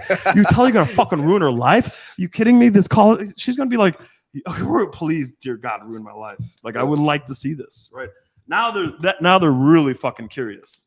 It's game over. Like, this guy's gonna lose every fucking time. It's game over. That point. Okay, this question was interesting. How concerned are you guys about hitting on a dangerous drug dealer's bitch and the guy actually gets violent, or bitch is drugging you, stealing shit in places like Colombia? We're not shitty places like that. I'm not going. Yeah, I'm like, Like I've never felt any desire or motivation to go to like a ghetto, like a fucking like For a fucking bodega. every and pull, every guy, like whatever everyone these that guys I are doing. know that has been to Colombia has either been drugged, robbed at gunpoint, or had their shit stolen by some girl they pulled. I've never met a guy who did not have at least one of those three. And you know what? It's like I don't need Colombia. Like girls. risk your life for pussy? I don't know. Like, yeah, I mean, I like some big booties and everything, but I don't need Colombia. I don't need it that bad. You can go to Croatia, you find better booty. Colombia anyway. has nice booty. It's fuck. We gave away the secret of Europe, which is Croatia. Oh now. no, fuck. No. Now all of these okay. passport bros are gonna go to Croatia. Yeah, don't go. Actually, there. I take that back. Don't. Yeah, they're flat. They do They're not flat. have big Colombian booties in Croatia. No, definitely at all. Yeah. But the Croatian dudes there, like I went clubbing to like a less like a more local place I went to. And this is a bit more countryside. This is a little bit more countryside, and it's all like local cliques, you know. There's no tourists there. And these dudes are like, you know, these are high T motherfuckers. Okay. It's not like Poland. A lot of these Polish dudes are like fucking low T and like whatever. But these Croatian dudes are like, they've been through war. Okay. Like, like not even long ago, like 20 years ago. Like they've been through war, you know. A lot of these guys are toughened and they're actually high T motherfuckers. Okay. Oh, like truly, and like, truly. You know, you go talk to a girl who belongs to their clique. Yeah. And they come in and they just take the girl, and the girls are very submissive and they just follow. But these guys are always very friendly. You're like, fuck, well, actually, fuck this girl. Take her. I want to. Let's be friends. Yeah, fuck this like the girl. dudes are like, hey, where are you from? Because I know you're not from Croatia. Yeah. And they're buying me drinks and getting me drunk, and now I'm like with the whole clique. And see, those are the type of guys you want to be hanging with. Yeah, absolutely. Like, you don't want to be winging with PUAs and like low T motherfuckers. And there are some exceptions. There are some exceptions to this, but generally, you shouldn't want to wing with guys from your inner circle, because you don't want to game with fucking nerds. Like you don't like. If you can find guys like this, that is the amazing. This is gonna be incredible. But to answer this question, like don't put yourself in a situation where you could like literally die for some pussy. That's I mean, look, what are you gonna do? If you're hitting on a girl and in these cartel guys come through and you're just like, hey bro, I'm so sorry. Like you don't want to get I killed. misunderstood his question. I thought he was like, it's a drug dealer's girlfriend. Oh no. Her. Like, okay, that's no. Don't go to Colombia and hit on some in cartel's girl. Like that's fucking stupid. But I think you interpret it the right way. He's like, what if this is okay, then you're like, hey bro, I had no idea. Like my bad, I'm not from here, and you'll be fine. That could happen. Don't be a fucking smart ass. And because how should I know? Like because why don't you take care of your girl, man? I mean, like I've seen motherfuckers, like I've seen motherfuckers get. I'm pretty sure they got killed in public. There's no cops, right? The cops are coming. You're dead. No one's stopping these guys. And next thing you know, you're getting dumped in a ditch if you're not dead already, right? So it's not worth it. Yeah, don't argue with them. No, just you're sorry. I've seen some fucked up shit. If a girl is being very non-compliant, what would you say? What's very non-compliant? Like if she's literally like ignoring you and don't want to talk to you, but you don't say anything, you move on to the next girl. It's that simple. Because you also need to be aware, like, okay, like maybe there's stuff you could say, but you also need to be aware of how this could look like from the outside. So if this is a place you're going to very often, you're putting yourself in a situation where you have to like plow through non-compliance or whatever the fuck guys like to call it, well, it's gonna look like you're literally harassing the girl from the outside. So I definitely wouldn't do that. If a girl is not interested in talking to you, I don't see the point of trying to stay there. I genuinely just do not. Not from like in any practical way, like it just doesn't make sense to me at all.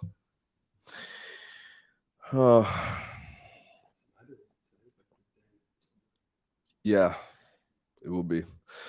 Is it worth displaying sexual authority by talking to the girl about how most guys suck in the bedroom?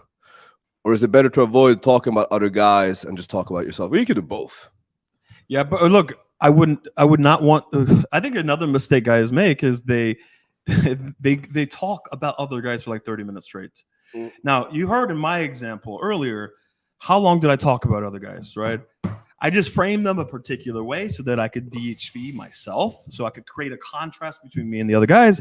And then I just moved into where I just talk about myself, DHVing myself. And then I moved into what? Talking about you and her.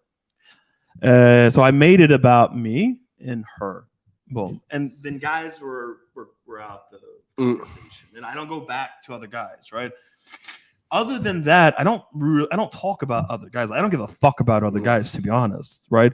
When you talk about other guys a lot, you sound very insecure. Trust me, most of the time it's going to sound like, what do you have against? Like, what did guys from this place do to you?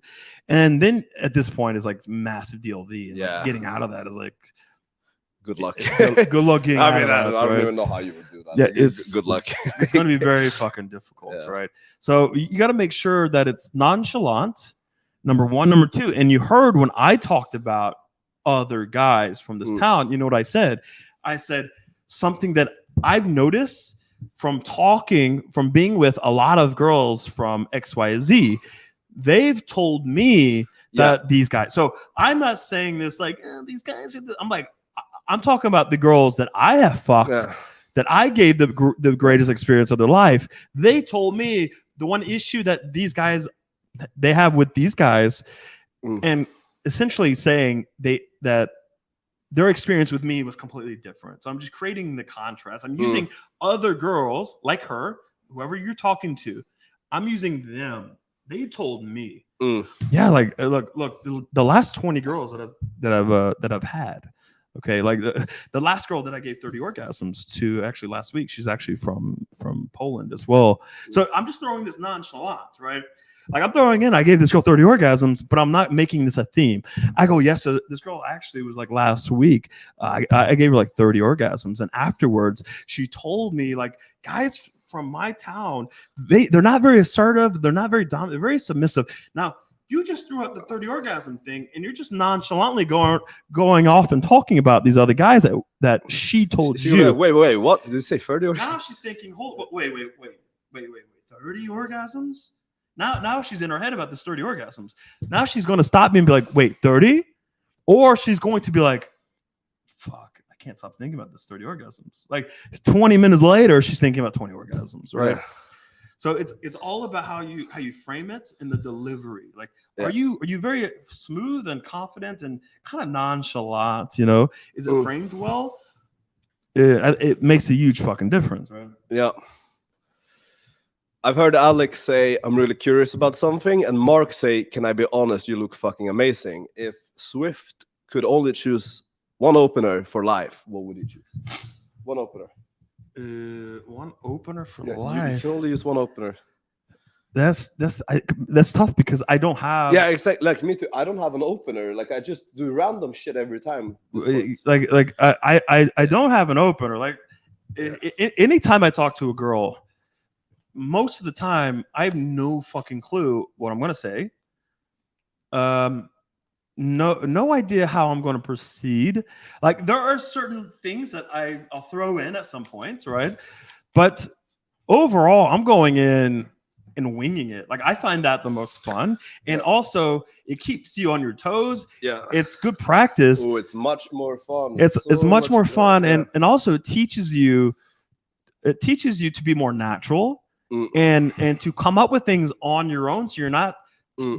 Throwing out these canned lines over and over again. Guys are horrible at this. Right. And like, hey, look, the structure and the canned lines and all these things is like good when you're trying to get into it and get some reps in and blah, blah, blah. It's good at the beginning, but at some point, you want to at least go 60-40, 70-30, or 50-50. Depends on where you are.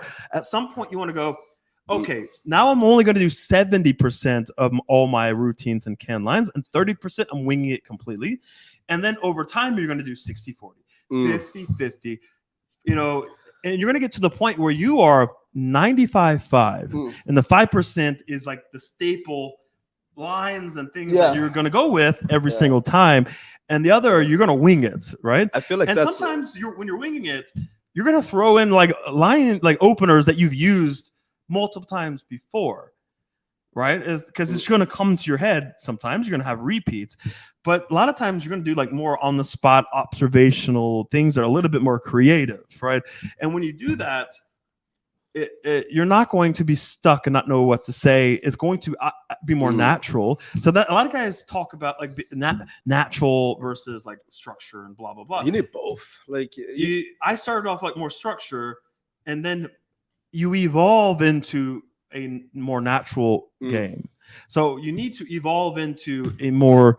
You need to evolve towards a 100% or whatever it is, 90-95% natural fucking game. You know what I think it is? It's like you can't skip the process. Like you can't go from you can't just go to straight like winging it and freestyling, because now you're just throwing random shit and hoping something works.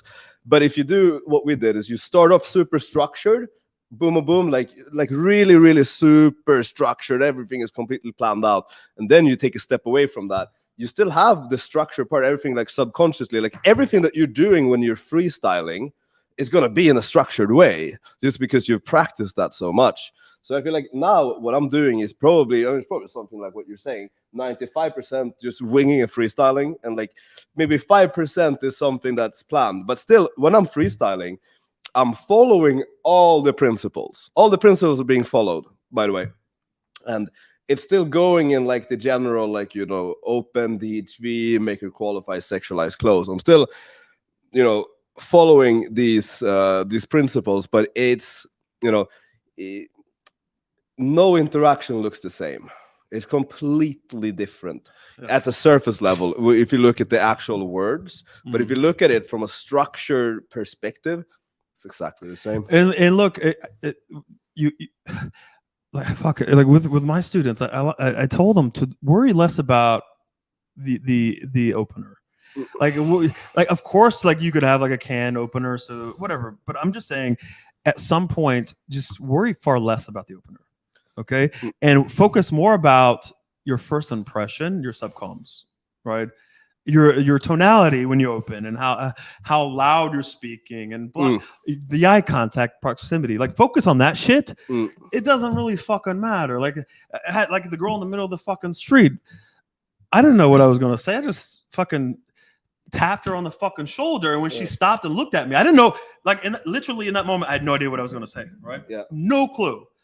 So the first thing that came to my head was, well, I had a lot of people run into me today. Yeah. Okay. And I was like telling them, hey, fucking get out of my way. They're in my way. So I'm thinking, okay, I'll just tell her to get the fuck out of my way or something, right? So I tapped and I said, hey, you're walking on my path. And she just smiles and looks up and like, you know, like she was so happy because the delivery was really good. And now it was like kind of playful, telling her like, don't walk in my fucking walkway. Yeah. Right? She thought that was fucking funny. Yeah. She thought it was cute. You know, she thought it was like playful. But also, a lot of guys would play it safe and be like, hi, I saw you from across and I had to say hi. I saw you look like a, you know, I came with something that's more negative, right? Something that challenged her a little bit that most guys would not do, but I did it in a slightly playful way. So she knew, like, okay, he's playing with me, but he also is not afraid to say something that's challenging or fucking negative, right? So I think I would like to do things that are, say something that's more negative and challenging, but doing it in a little bit playful way. Yes. Maybe a slight smile, right? So it's kind of like, hey, stop. The fuck are you going? Yeah. What the fuck are you doing in my sidewalk? Who the fuck are you? And I just do a little smile, right? I do a little more playful. I like to do that too. Something like, hey, what the fuck are you doing? You want to fight or what? Like, hey, get the fuck out of my face, girl. You know? What are you doing in my face? Yeah. No, now someone's going to go out and try to fight girls or shit. All right. Yeah, that's a good answer. Is it all right to spam approach in day game? Well, this comes back to what we talked about earlier. If you just need to get reps in to learn, like sure, do it, but it's gonna affect your reputation, especially if it's somewhere you're living. Like at least, dude, I mean, spam approach. Okay, there's like extremes. I saw RST spam approach in Vegas and other places.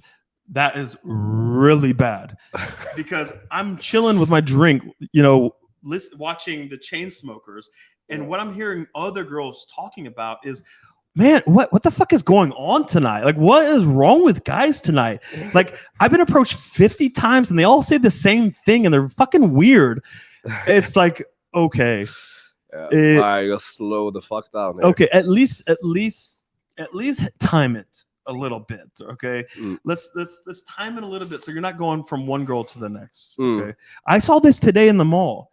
This guy in a small restaurant just spam approach girl after girl, and all the girls see that this guy just spammed approach, and it's kind of like what the fuck is he autistic? You know what I mean? Like, what the fuck is wrong with this guy? On drugs or what?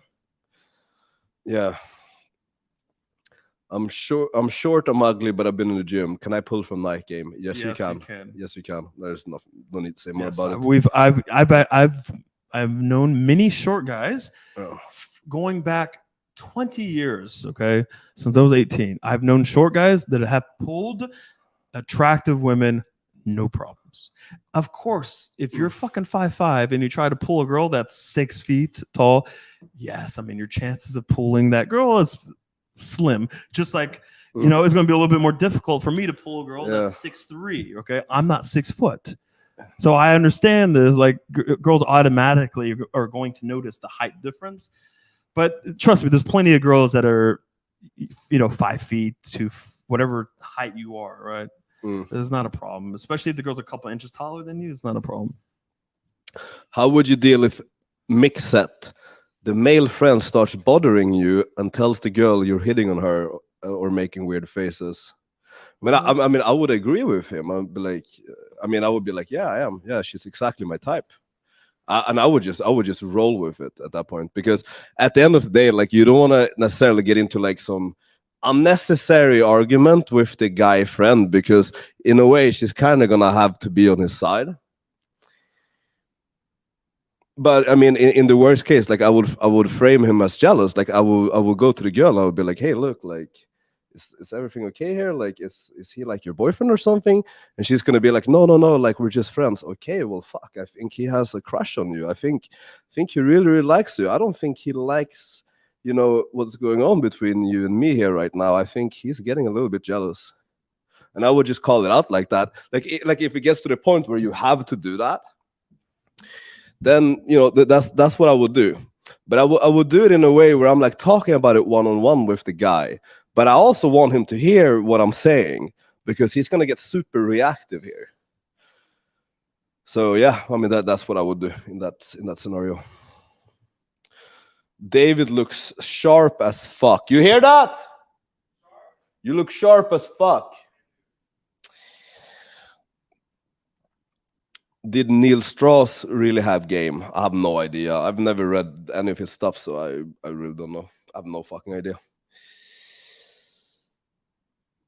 I'm from the UK, where girls are sexually open. Could I say I like girls that are open-minded and sexually open? They are influenced by that gym culture. Yes, you could say that. How could you extend this thread? You could, I mean, in a way, you could even talk about something like, yeah, I've traveled a lot, and like it really made me appreciate what we have back here in England, where you could be so open and talk about these things so naturally. Like in some countries, it's like they never talk about these things, and they end up having shit sex as a result of that. It's crazy, isn't it? You get her to agree to it, boom, and now you set the frame that, like, all right, well, talking about sex is a very positive thing. So now she's gonna be very likely to go along with it, as long as you have attraction. But that's kind of like, the first place where I would be thinking about taking it.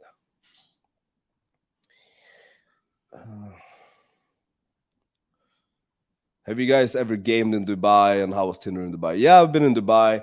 We were only there for a couple of days. Didn't really do much game. Did some day game in the mall, actually, and I was like physically picking girls up and shit. And it was going really well. Yeah, so we both set up fuck dates with the first 2 approaches that we did actually. Yeah, in the mall.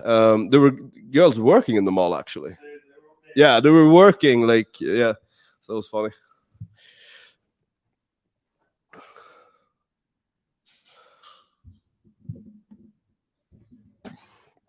How do you know what you're doing is wrong?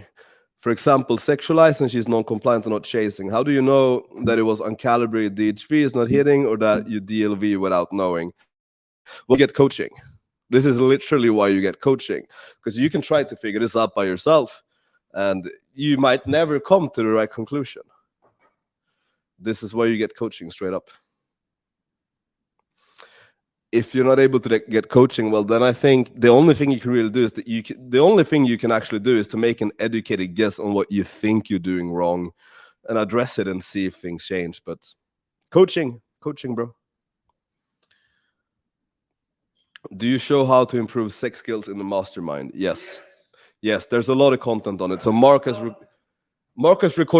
made flow charts, by the way, on bedroom escalation and everything, even like when you're fucking the girl. And yeah. There's a lot of videos and content, and is that vodka?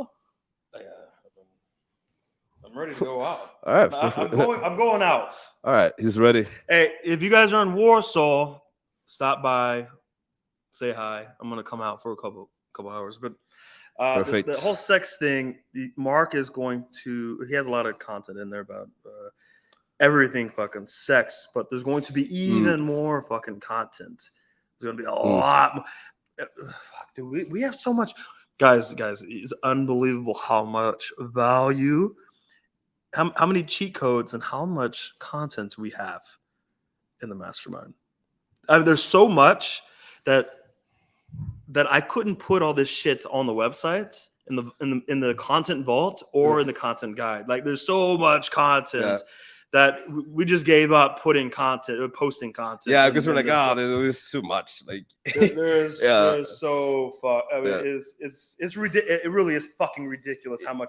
Like honestly, $69 a month is too fucking cheap. Yeah, it's way too cheap. Like if you post your Infield, if you have Infield audio, whatever, you post it, we'll fucking break it down. Which is very time inefficient for us, by the way. Like we're actually really bad at business when you think about it, because we're undercharging. Like we're making very little money from this Mastermind, and then we're spending so much fucking time. It's unbelievable, really. Yeah. If we were as good at business as we were at game, wow, that would be crazy. How to game a girl if she's looking at another dude that's more good looking than you? Well, you need. Okay, why is she? Wait. Hold on. We talked about this for like an hour. Hold on. First of all, this question tells me that you are way too focused on good-looking guys. Number one, okay, you're way too focused on that, which means that. You probably have a very poor mindset when it comes to your own looks, okay, and believing that women only care about good-looking guys, right, or very very handsome guys, whatever it is. So this is just a shitty fucking mindset to begin with, and that in itself is going to really hurt you. Okay, Now I don't know why, like I may know, I don't even notice. I don't care about other fucking guys. Like I don't care about other guys. Literally, I don't think about other guys. Even if it's in my relationship, I don't worry about my girls leaving me for another guy or cheating, or I don't care about other guys. Okay, I'm just focused solely on myself and doing what I'm supposed to do. I know if I do what I'm supposed to do, okay, and I do it at a high level, I don't have to worry about other fucking guys at all. I don't care if he's high SMV. I don't give a fuck. Okay? So you need to stop thinking about other guys. And you may not, like if you're thinking about this so much, you're going to create things that don't even exist. Okay? Like a girl may not even be looking at another guy or be interested in a guy. And you're just thinking, oh, fuck, he's like high SMVs. It could be all in your fucking head. You know what this is just telling me? Well, first of all, he's definitely focused on other guys too much. But it also tells me that he's inexperienced like crazy because he thinks that girls value look so much. That tells me that you're very inexperienced. Yeah. Because it's just not the case. It is simply just not the case. The thing is, girls are going to value very good looks. Okay, they're going to value high SMV. Let's just say most of the time. How about that? Most of the time, they're yes. You know what? Fuck it. They're going to value the 6-pack guy who's 6'1" or 6'3" and who's very handsome. You know, blue eyes. You know, yes, because they haven't met a guy with absolute amazing confidence, with amazing game, with wisdom and amazing experience when it comes to female psychology. They haven't met a 30 orgasm guy in their life, okay? They haven't met a guy who knows anything about shibari or how to tie a girl up, how to choke a girl. All these things they've never met in their life. So of course, if sex is going to be okay or decent or bad most of the time, yes, then the high SMV guy is going to be even more important, right? But if you come along and you know women very well, you understand women incredibly well, female psychology, you know what women fucking want, you're ultra fucking confident and you're very assertive, you're very dominant in and out of the fucking bedroom, you know how to give women lots of orgasms, you know how to choke, blah, blah, blah, blah. Guess what? You know, the extra couple points in SMV is completely irrelevant to these girls. I guarantee it. Okay, like you could be a 6, and if you have all these things, a fucking 8.5 is it does not matter to them at all. They're choosing you over the 8.5 every fucking time. Guaranteed. Yep, easily. I've heard you say in a previous live that night game is the best, fastest way to improving game. What would your advice be for someone who can't do it regularly because of their job? I'm an athlete. Well, first of all, it's good that you're an athlete. Actually, that's cool. That's cool. Yeah, I mean, then you can't night game. Like, what are you gonna do? You have to do the second best thing. You have to do day game and an online game. Yeah, I mean, if you can't go out at night, then okay, well, you can only go out during the day, so you got to do day game. Sucks you can't do night game, but you can get far with doing just day game and online game too. So, but hey, you can't have everything, right? You can't have everything. I don't think there's anything more to say about that, to be honest. What's up, boys? Always good to see a surprise UMP stream. Fuck. Yeah, hey, look, if you guys keep coming to these fucking streams and participate, I think because participating in the fucking comments is fucking huge. If you guys come and watch, like there's people that fucking watch and they don't say anything, right? Yeah. Like I think it's very smart. If you got some fucking questions or got some issues with women, with anything, fucking really, like you don't like. Yeah, you know, I think some guys are shy to ask questions because they have it's anxiety. Like, they might be like, "Fuck, they're gonna roast me." But I think it's there is asking question anxiety. Like there's some guys in the mastermind that have it. I can get that too sometimes. Like I can actually really get that. So I understand that. I actually can relate to that. But look, have an anonymous fucking account and ask your questions. If you guys are smart, you need to do that. Yeah. But hey, the more you guys show up and ask questions, the more of these fucking live streams we're gonna fucking do, and we're going to upgrade. Exactly. Right? We're gonna upgrade over time. Yeah, because the more engagement we get from you guys, actually the more motivation we get to do these streams. And hey, I'm going to be doing I'm like super fucking busy, like doing my all my fitness shit all fucking day. But I'm gonna start doing these solo fucking live streams as well, right? My question is that if you're in your 30s and your friends are sims, think approaching women is lame and we're too old. Okay, first of all, they say this: we're too old for the bar scene. Okay, your friends are faggots. Well, okay, well, get new friends first of all. Like honestly, I would not want to have friends like that who are some. First of all, okay, hold on. I understand having friends that are simps or like low value or toxic or whatever. Like we've all had friends like this or have friends like this, but the one thing that I've learned over time, okay, over the years, and it did take me some time to fucking realize this, is if these friends aren't on your level or on a higher level, or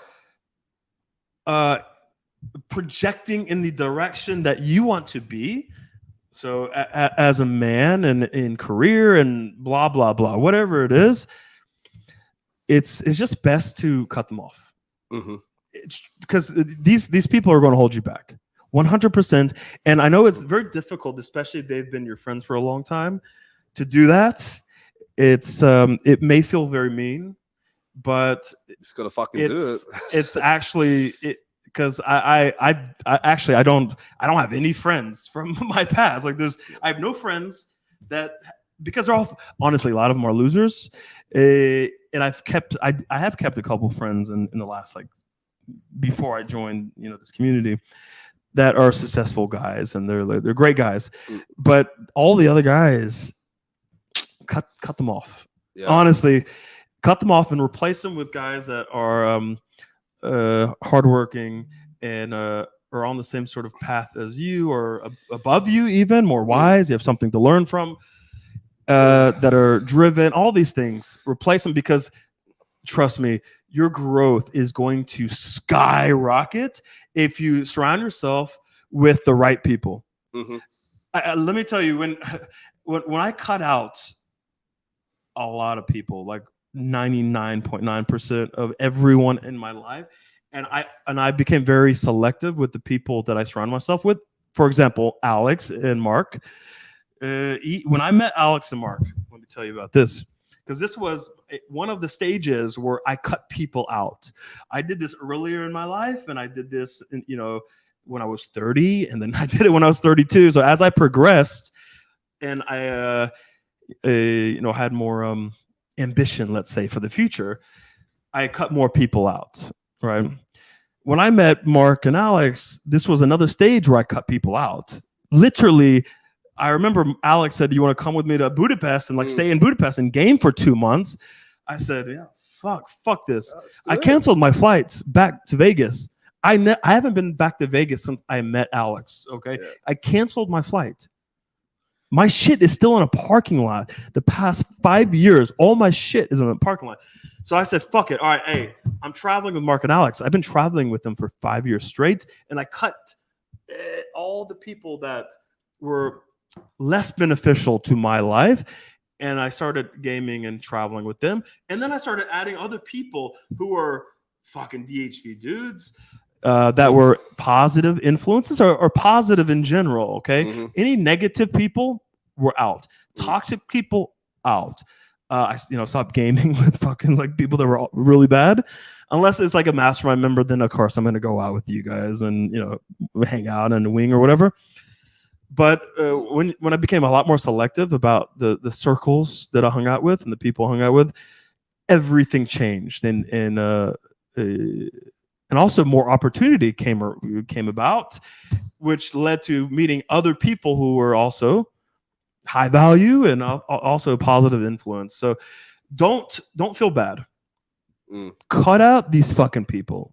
Okay, this goes for anyone else that's listening. Okay, because I think most of the people have people they could really fucking cut out. And trust me, you're going to realize that your life is much better off. Okay, even if you have a large social circle and like there's some extroverted motherfuckers, and you have like fucking like 30 toxic people, cut them out. Have 3 people in your life. Have 3 solid motherfuckers in your life, better than having 30 bullshit toxic motherfuckers in your life. It's much fucking better. I guarantee it. Absolutely. Agree with all of that. How do I let go of expecting results and not letting rejection hurt my ego? Well, actually, I think in a way you have to get your ego hurt a lot. I think that's actually like the only way through it. Like your ego has to get destroyed I've had that. Your ego has to get destroyed over and over and over and over and over again until there's just nothing left. Until it's just like, all right, well, all right, it happened again, whatever. I don't care anymore. That's really like how it goes, because there's no way around it. You just have to get your ego fucking crushed over and over and over and over and over and over. Also, I think another thing that also helps, the one thing that during my journey, I reframed rejection or removed rejection completely out of my vocabulary. So I didn't think about, not if I didn't close or didn't get a good result, I never thought that I got rejected at all. Okay, and I removed rejection. I reframed it something else, but I always saw these rejections as just different experiences for me to learn from. Okay, all the negative, it was not even negative. Like even what you guys would think as rejection or negative experiences, I always saw as positive experiences.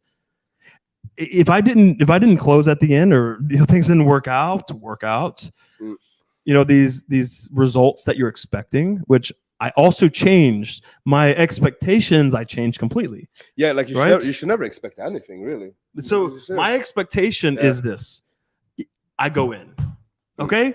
I go in and I have some sort of experience, okay? And from that experience, I take something from it. Okay, I find something to learn from it. And guess what? All these experiences that you have are beneficial.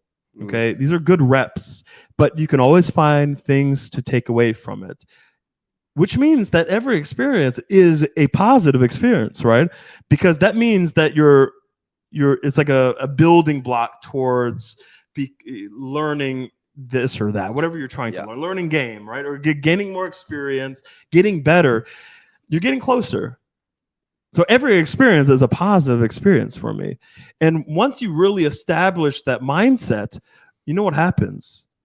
You get good very quickly. And also you're in a much better mood and you have a better attitude and mentality when you do go in.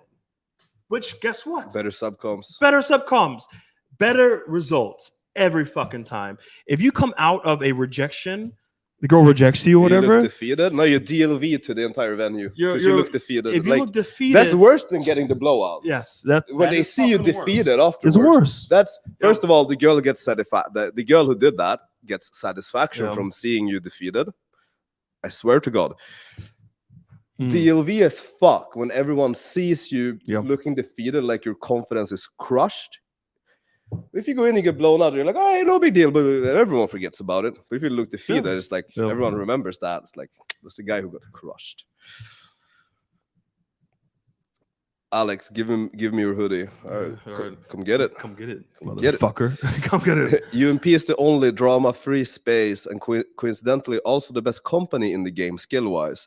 I personally don't want it ruined with drama, lol. Actually, I agree with you. I'm never gonna let that happen. I will never let this get to this fucking black pill versus red pill fucking cesspool of bullshit. Like, I'm never gonna allow that to happen. Well, I may start some roast videos actually. So guys, hey, I'm coming out with a series.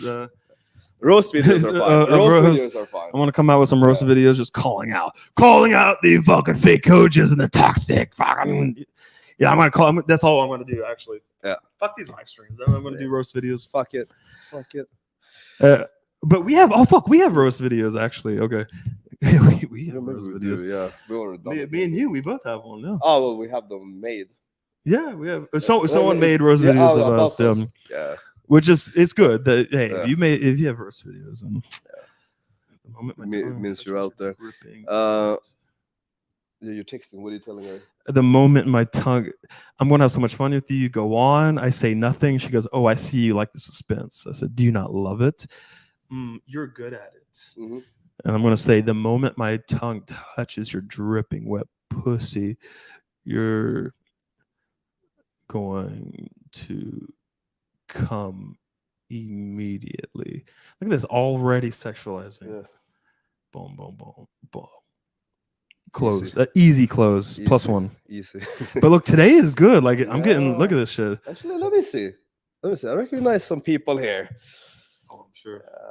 but my Oh, score, my we're getting good matches. yeah, my score is really shit right now because I literally picked this up after I don't know how long. But this is good. Solid. But today is actually this girl wants to get fucking. Yeah, let me see if I have any. Who's this? She's. Yeah. I don't know. Oh, okay, she's fit. Yeah. Okay, she's good. Yeah. Some good. I have some good matches. This guy. Oh, this is a question for you. I'm about to move to Germany. Do you guys have experience with German women? Yep. What is the response to what they lack of? I think they lack dominance a lot. He already got it. Yeah, absolutely. I actually have my first year's experience were with German or in Austrian girls because I lived over there when I was in high school and after high school. Yeah, I mean the first girl I ever fucked was actually German, right? It was a night game pool. 19 years ago. Okay, a lot of guys don't understand. They always ask me like, "How long have you been in the community?" Okay, and it's like, well, hold on. Well, it's a shitty question because my first pools were like 19 fucking years ago, guys. Like, you don't understand how old I am and experienced I am. You always like a lot of guys wonder like, why am I such a genius? Because I've been doing this for 20 fucking years. Okay. I've been pulling for 20 years from nightclubs and malls. German girls are very, in a way, masculine on the outside. Okay, so if you just like see German girls or talk to German girls like casually, most guys believe that they are very assertive, dominant, and masculine women, which I can understand because they sound like little Hitlers running around, right? Like, you know what I mean? But all that means is that they need extra assertiveness and extra dominance, right? So the amount of dominance and assertiveness that maybe certain other girls from other countries may need, German girls may need a little bit more. Okay. Also, they also are a little bit. They give you attitude and some shit. Okay, it's in the tonality. And it's one of the surprising things when I first came to Germany, when I speak German and I was learning German, is I'm like, fuck, these bitches are rude. Like in America, you don't talk to someone in that tonality and they're brutally honest. And Americans aren't used to that shit, right? So I had to learn I had to learn to deal with this brutally honest everything. This confrontational attitude is like, yeah, look, I don't like this. Like I've had people go like, yeah, I don't really like you, and it's like, fucking hell, like in America, you just wouldn't say that, but in Germany, it's normal, which is great because I learned to be a lot more blunt and direct and straightforward. So I actually developed that from the German people. So you can't be sensitive and you can't take their attitude, their shit tests seriously. It can't be personal. And so you have to be a little bit more direct and sort of forward and a lot more dominant than these fucking girls. But most guys are afraid to do that. Like they immediately submit to these fucking German girls and it's unattractive. It really is. Very fat dude. Telling others to increase their SMB. Yeah, straight up. Hey, I'm look. Yeah, you're low SMB. Yeah, but look, guys. I know, but a lot of guys don't understand this. I used to be a star athlete. Okay, like I played 4 sports a year. I used to be in top shape, athletic shape the first 24 years of my life. So this whole fat thing is being really obese was only like the past year and a half. Okay, like it's not that long, but I was like 250 for like 6 years. Everyone thinks it's been forever. Everyone thinks that I was always fat. Yeah. No. We were like the same size when we met because I was fat and you were like you were not fat. You were like 225 or maybe. No, I was like 235. We were like similar size when we first met. I wasn't always massive. Yeah. Like a lot of you guys know me as. I wasn't always this big, but I have to say most of my pulls were actually 240 plus. So I would be considered obese, right? Yeah, and I would say the absolute majority of my pools are. You were like chubby. Yeah, but let's say over 30% body fat. Yo.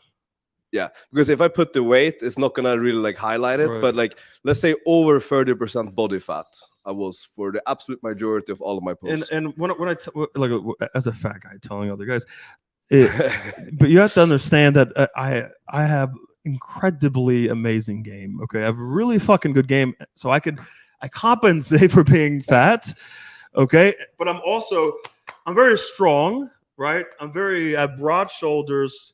I'm very wide, so there's a masculine aspect, like a fucking what the motherfuckers that chop down trees? Yeah, like what are they called? A fucking lumberjack, right? So I used to wear like a lumberjack outfit and shit to kind of go along with the lumberjack theme. So a lot of fat guys just don't have that, and I don't want you to like try to overcompensate by, if you're like 260 pounds, 5'9", it's a lot easier if you just increase your S&V, so you have a lot more initial compliance and attraction from the start. It would be a lot easier than having to go in and build all that stuff like I do, which for me is not a problem. Like, it's okay, but I could tell you, it's better. Trust me. Yeah, it's better. It's I agree. I agree. It's better to not be. I mean, increase your S&V as good as you fucking can. And take showers. Like, don't go to the club smelling like shit. Although, like, see, that's the thing. That's something that you actually could get away with. If your game is good, you could actually completely overpower that. I'm just saying. It's like kind of like being fat. Like, you can overpower it. If you're going night game, you're fucking charismatic. But most of the guys listening to this can't do that. They can't do that. Oh fuck! Another thing. Okay, guys. The one thing, one of the most underrated things, okay, is getting an amazing barber and going to a barber every fucking week and getting lined up, getting super fucking looking crisp, keeping this always clean, okay? Guys, when I leave the barbershop, the amount of IOIs I get, the amount, the compliance I get on the day that I walk out of the barbershop is... Oh, it's insane. Is insane, okay? Yeah. And... it's such an easy thing. Just go to get the best barber you could find, and go every week, even if you don't have to. But I don't need it yet. Fuck that. No, go every week. Go every week, even if it's a 30-minute cleanup. Go every week and get it done. It's going to help you guys so fucking much. Yeah. Alex, when you night game, do you go to the hottest chick in the venue, work your way up, down to the next hottest? No. So what I do is, I want to create pre-selection in the room. I want to create some form of pre-selection in the room. So essentially what I do is I find a girl that I think I think she's going to be receptive from the start, pretty much. And then I go in very strong, very assertively, and I find a way to, I build a lot of attraction, and I get like a lot of positive reactions out of her. I might do like, let's call it flash game, like very flashy, boom, boom, boom, boom. Maybe I choke her or something, and then all right, I'm done with that set, right? I just want to, get those reactions very clearly so everyone sees it. And now they're gonna start swarming around me, and now this shit is gonna snowball. You're gonna get some really hot girls who actually come up and just stand next to you and want to get open. Now you can do the same thing with her, and now you're gonna get pre-selection for an even hotter one. That's kind of like how I'm thinking about it. Or you can go with this one because she's gonna be hot as well. You can really like build it up if you want to, but I don't like this. I'm scouting for the hottest girl. Boom, blowout. Next, boom. Dude, I don't like that. It's like it's not efficient. If you could get an attractive girl to give you good reactions from the outside, okay? Like if the girl looks like she enjoys you and everything from the outside, it's going to be so fucking big. I remember one of the last times I went out with you, I got approached by Ukrainian girl, or she was mixed or something. I don't remember. Brunette, But yeah. she was a Miss Universe finalist for Ukraine. Okay, super hot. And I was coaching, which is fucking annoying. I have to coach. I have like 3 guys, and I have, a Miss Universe finalist come up and approach me, pull up a chair, sit next to me, and try to game me. And I'm like, fuck, I have like ROP, and I'm trying to coach, So that fucking pissed me off. When I had this girl come up and she was trying to talk to me, and I was sort of like ignoring her, trying to talk to my students, other girls saw that she was trying to get my attention. All of a sudden, what happened? Well, they're gonna start chasing like crazy. They're just swarming next to you. I had a girl behind me who had a guy start giving me a massage. She's whispering in my ear, saying like whispering all kinds of shit. Okay, Yeah. I have girls on the left side, sitting clearly looking and trying to like, hey, do you have a lighter? Hey, where are you from? There's girls surrounding the students. Okay. And me and Alex are like in the center of this shit, okay? Yeah. And it's like, I fucking hate it because we have to coach. And now the other girls see the other girls approaching too. So it's just adding on to it. It just builds up to the point where it's like, it's crazy how no one else does this. No one else thinks about creating that connection. But I mean, that's the best thing you can do, straight up. If you're relying only on approaching in like that shit, okay, well that can work. But this has a much higher probability of working. And also, if you go to the same place all the time, they're going to remember it for the next week. Yep. Yeah, okay, well, I answered that question. Right now, I've met a girl in my social circle, and she's attracted and compliant, but the problem is I live in Iran, and I want to have a sexual relationship, not romantic. How can I make it? Well, she's an Iranian girl in Iran? Yeah. Yeah. Well, that depends. Are you also Iranian? Because that's going to make a difference. If you're a foreigner in some of these very conservative fucking places, you can get away with sexualizing and creating this sexual relationship, right? Yeah, I mean, bro, I don't know how to answer that. I would need more fucking details about this, right? But I would treat it like any other interaction with any other fucking girl, and I would lead with the sexual value. I would lead with dominance, okay, and I would lead with sexual value because, look, even if she's Iranian, she gets horny as well, and she would also love to be tied up and also love 30 orgasms just like any other fucking girl in the world. So I would need more details, but that would be my advice. Bro, David, what's the craziest date you ever had? Calendar model. Is that the craziest? That's not it's the most okay. It's not the well. Fuck, it depends. Like, I mean, I think for most guys that would be the craziest.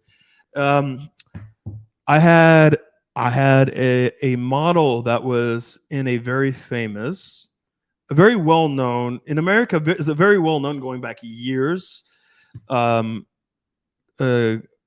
Calendar, let's say. So in this calendar, it's like all models from around the world representing like different months, and she was like one of the months in this calendar. Is an international calendar.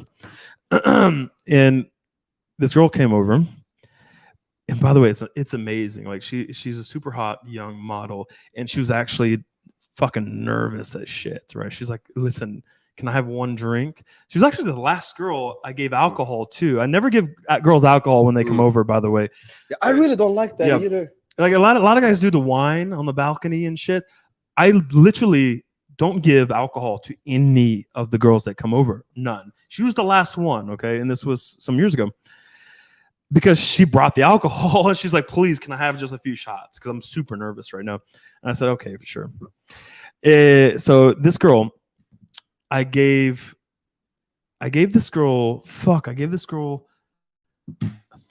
orgasms. Okay, roughly. It could have been 45, it could have been 50, it could have been 35, roughly. And I asked her, how many orgasms do you think I gave? And she's like, I think you gave me about 300 or 400. And I know it was not 300 or 400, but in her mind, she was coming so much. She thought it was hundreds of orgasms, but it was around 40, 50 orgasms. So this girl, after the 40th orgasm, started to have some sort of seizure, okay? And she started talking in some language. She's like, and boom, she passed out, okay? She was done. And I said, fuck, okay. She's done, out of it. Yeah. So I went to bed. I'm like, all right, I went to bed. I will wake up and she's on the phone. And she's on the phone. I'm like, who the fuck is she talking to? And she put the phone down for a second. The girl's on the phone. She goes, look, I called some of my friends. And look, if you don't want to do this, like, I completely understand. And I'm really sorry for asking. But I want my friends to come over and I want you to do what you did to me last night. And I go, okay. She goes, all right, I'll show you the photos. And if they're not hot enough, I completely understand. You could say no if you want to. I just think it's like they really need this and I want them to experience it. So she pulls out the photos of her friends that she actually called in the morning about her experience. And they're all on the calendar. They're all fucking 9s and 10s, okay? And I'm like, you think I would not want to? I wouldn't fuck these girls, but I didn't say that. I said, I don't know. Like, they're, I mean, I usually fuck hotter girls, but for you, I'll do this. Okay. So she's like, oh, thank you so much. She's texting these girls. She put one girl on the speakerphone. She's like, okay, like, we'll set this up. And I'm like, yeah, just get your number from your girl and we'll set this up, Okay. So for I don't know how long, last year, I still got a message from a girl, and this was in 2018, from, hey, this so-and-so told me to contact you. She said that you're really cool, winky face. She's still sending me girls 5 years later, okay? Models, by the way, sending me models to this fucking day to fuck, okay? So that is one of my favorite stories that I actually tell other girls when I'm doing a pre-selection story. But I have all fucking other stories and shit as well. Like, I had bad date stories as well. But this is probably one of my favorite stories that hasn't stopped since that fucking year. Good. I need to take a piss, but have a look at this question. Yeah. What's in the course that's not in the mastermind? What's in the course? Yeah, I mean, good question. The course is going to be a lot more. It's actually very fucking structured, and you're going to have everything structured, and everything that you need is going to be. It's going to be in this fucking course, right? Because the mastermind is just full of so much goddamn content. There is, I don't know. There's thousands. I don't know how many hours of fucking video content. I personally have nearly 1,000 hours of video content by myself. So there's a lot of content. Okay, and this content, he's narrowed down. Mark has narrowed down everything you need to know, and it has a lot more routines. So it's going to have some routines that is going to have my routines in there that I've used for fucking years. That is not going to be in the mastermind. So you're going to have a lot of cheat codes, a lot of routines and lines that are in this. That's that you're not going to get in the fucking mastermind. So I think the mastermind is the course is actually going to be very fucking valuable. The mastermind is going to be also very, very valuable. I think those two together is going to be super fucking valuable. Also, bro, actually, you're going to find the best wings in the fucking mastermind, to be honest. And the great thing about the wings in the mastermind is these guys travel, right? So a lot of these mastermind guys travel to the same cities that me, Alex, and Mark will go to. So we travel around the world. So if we go to Sydney, we go to Bali, we go to Vegas, we go to Miami, we go to New York, we go to Toronto, Serbia, Warsaw, Budapest, Croatia, Serbia, wherever. A lot of these mastermind guys will actually come to these cities the same exact time that we go to. And the club is going to be packed full of UMP guys, right? So you may have fucking It depends on which cities, but you may have 100 motherfuckers like in Sydney. You're gonna have well over 100 guys in one fucking club, all mastermind fucking guys that you can fucking wing with.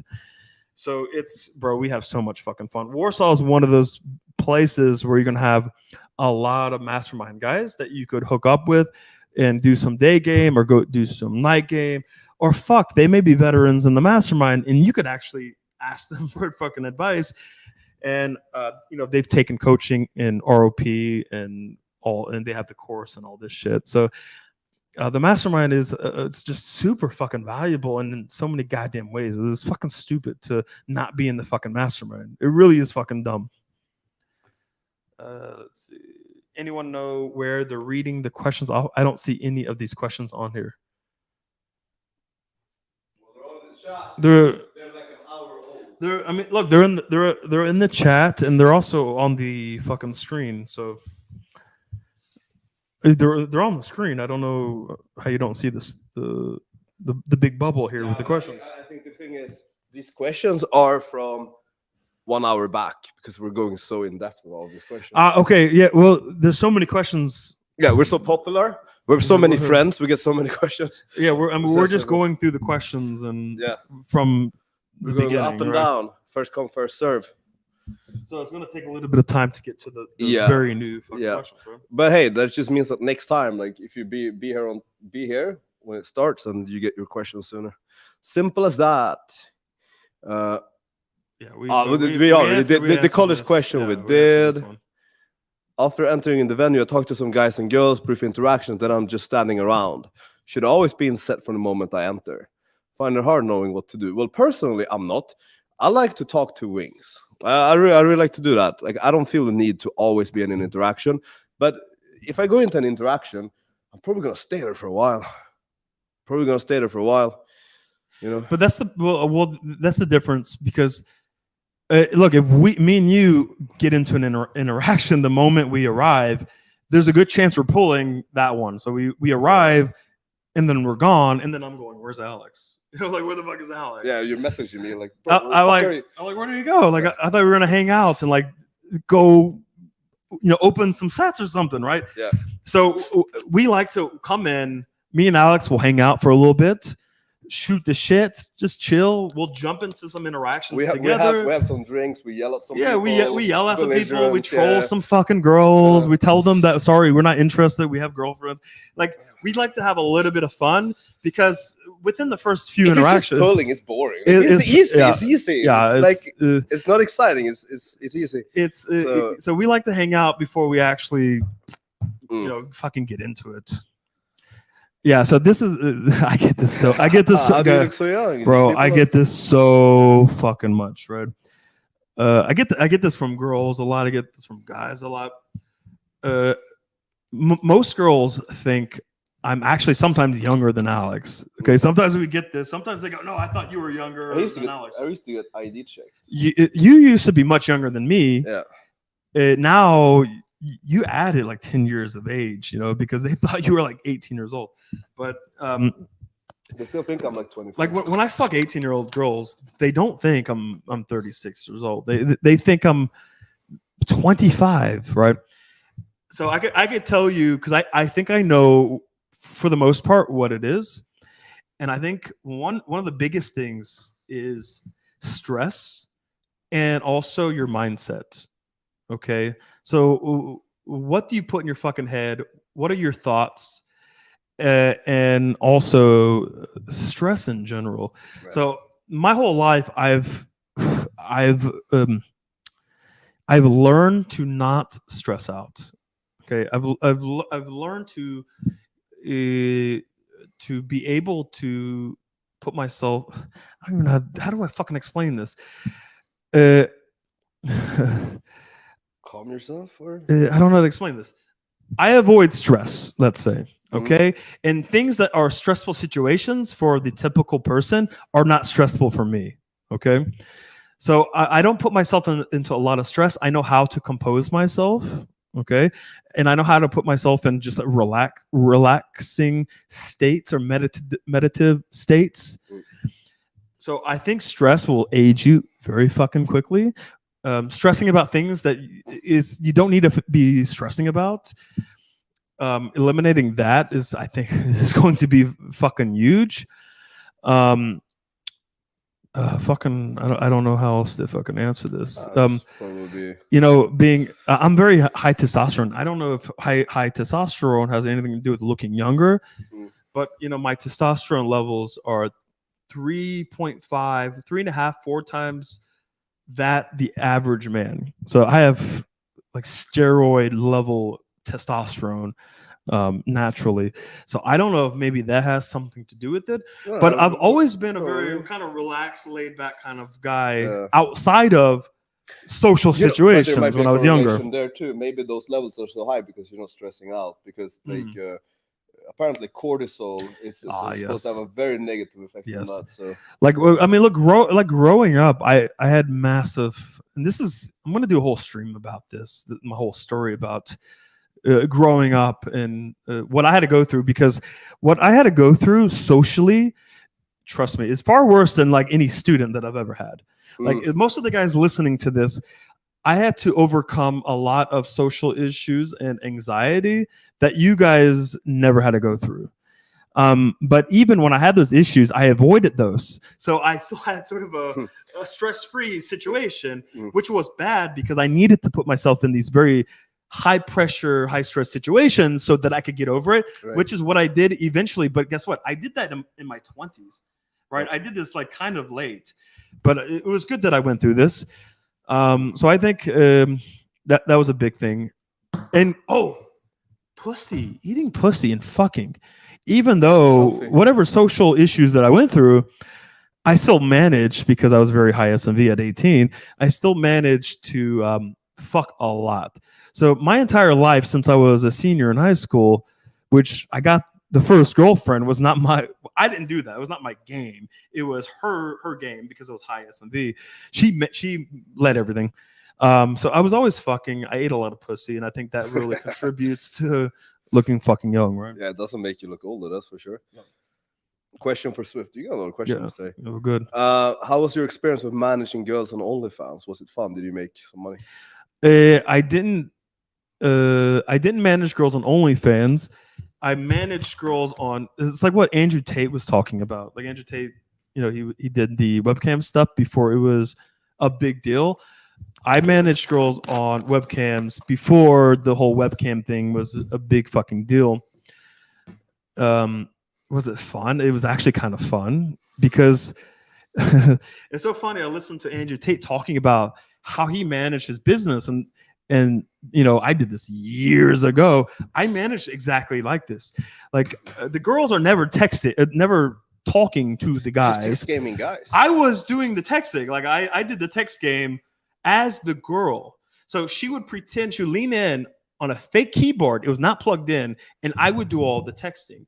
And I would keep track of all the guys, and I would write it down, and I would show her the notes. So I would do this daily thing, like this guy went on vacation, ask him how the vacation was, and blah, blah, blah. So you're never interacting with these girls. There's always a guy behind the scenes managing this shit, right?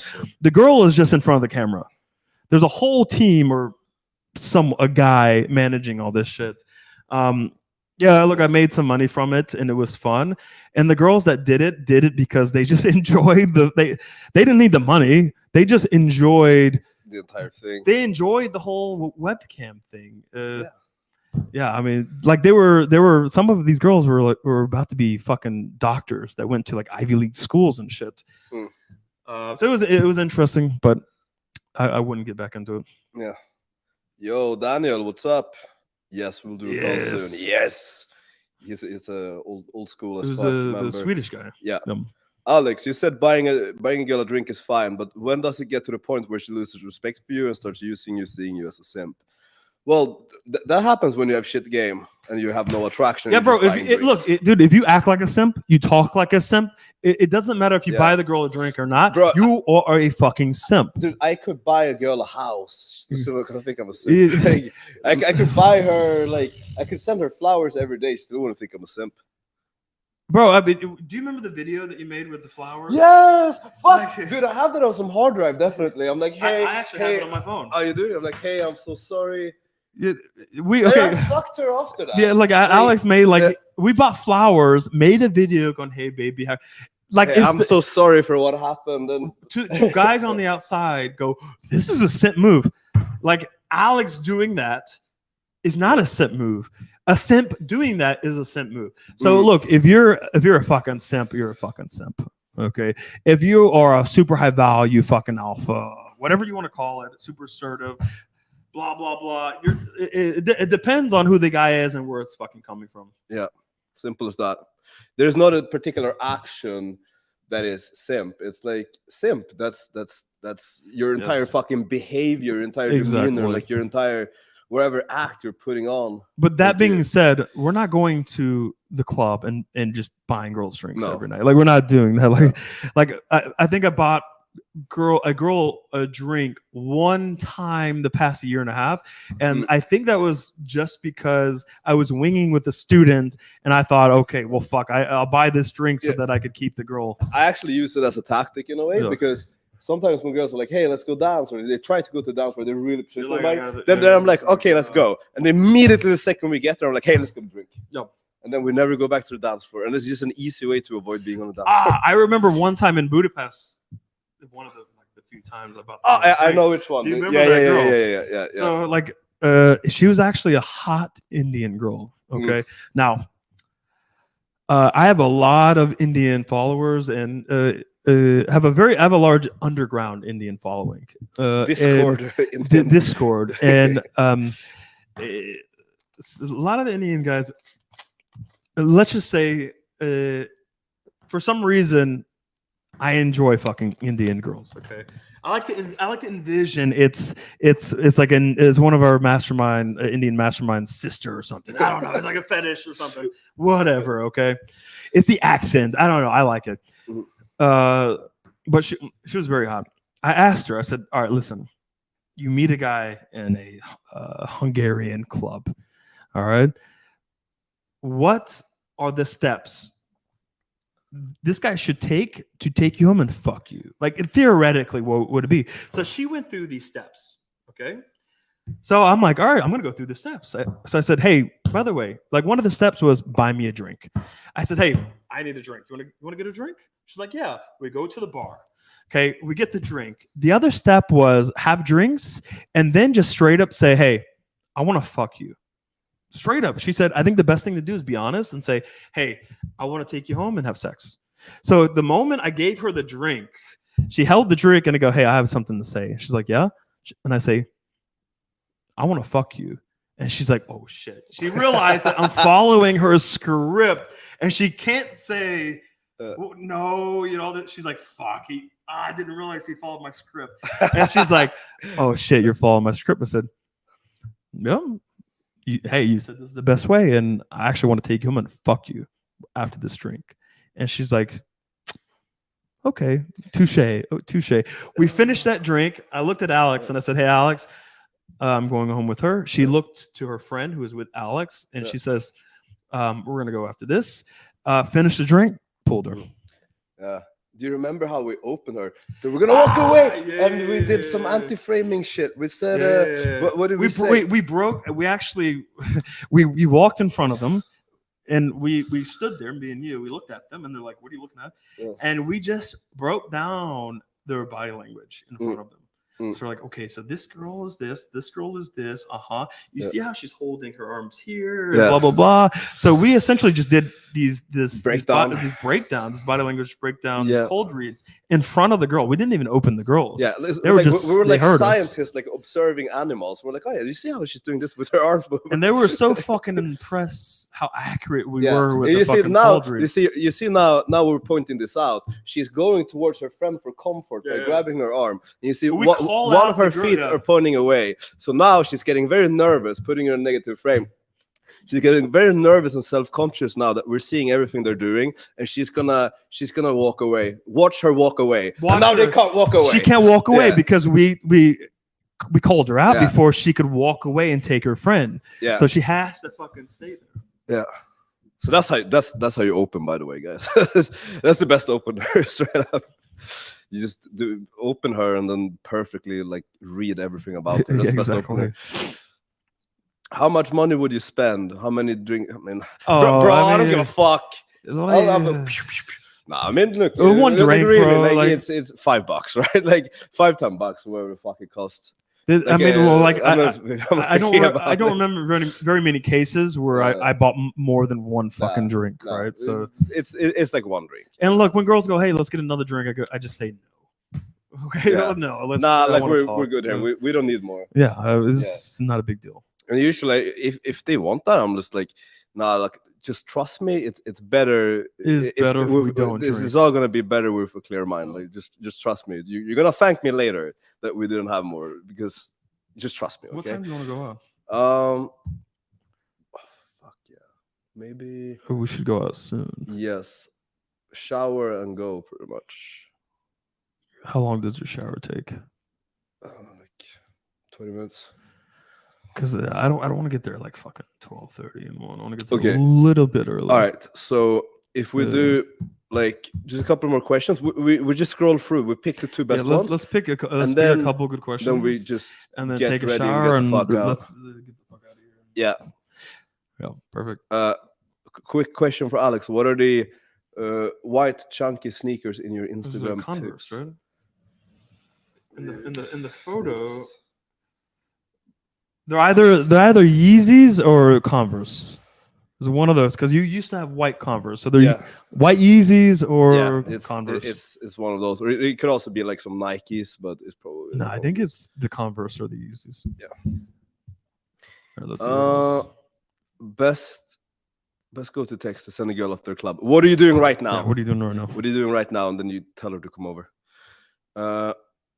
Guys, I want to come to Warsaw. Is there a group to join? You'll be Mastermind. There are like 20 members out night gaming tonight. Yeah, We're gonna go. We're gonna meet yeah. up with a group of 15-ish Mastermind members. Click on Yeah. the next one. Here, Yeah. So hey, send me a follow in a fucking message. Orgasmic Bliss in 30. That's my fucking IG. Everyone fucking follow me. hit them up. Can you guys make a fully explicit program, live sex coaching, but online? Well, Mark is already doing that. Yeah. So Mark is actually practically, he actually created the whole fucking thing. So Yeah, actually, I shoot some videos. I mean, it's basically, it feels like porn. it does feel like porn. There's naked women. Yeah, He's naked as well. and he's fucking. them. and he's Like, fucking. He's fingering. He's demonstrating everything. It's It's not one of amazing. those. It's not It's one of really- those fucking courses where all the girls are. Yeah, Everyone or is like fully demonstrating on clothed. a doll. Imagine demonstrating. The doll. That's Like, you that's can't creepy. get a girl to Yeah. fucking There's demonstrate no on? dolls. There's just hot girls in this fucking Yeah. video. So Yeah. and I think that's gonna come out in 2 months, 1 or 2 months. Yeah. He's. I mean, I've looked at. I mean, actually, I helped film it. It's very extensive. It is everything you will ever need. Let's just leave it at that. It's everything you ever need. It's ridiculous. I mean, Mark is I mean, we're all like professional sex coaches, but Mark explains it super fucking well. Yes. Is David on the guy on the left? Yes. Yes. The bearded guy. Yes, he is. What is that question? I wish I could find the equivalent of UMP for business. There's some. Oh fuck, dude! I really don't know. I really don't know. If I found them, I would already be paying them. Like straight up. If I found them, I would already be paying them.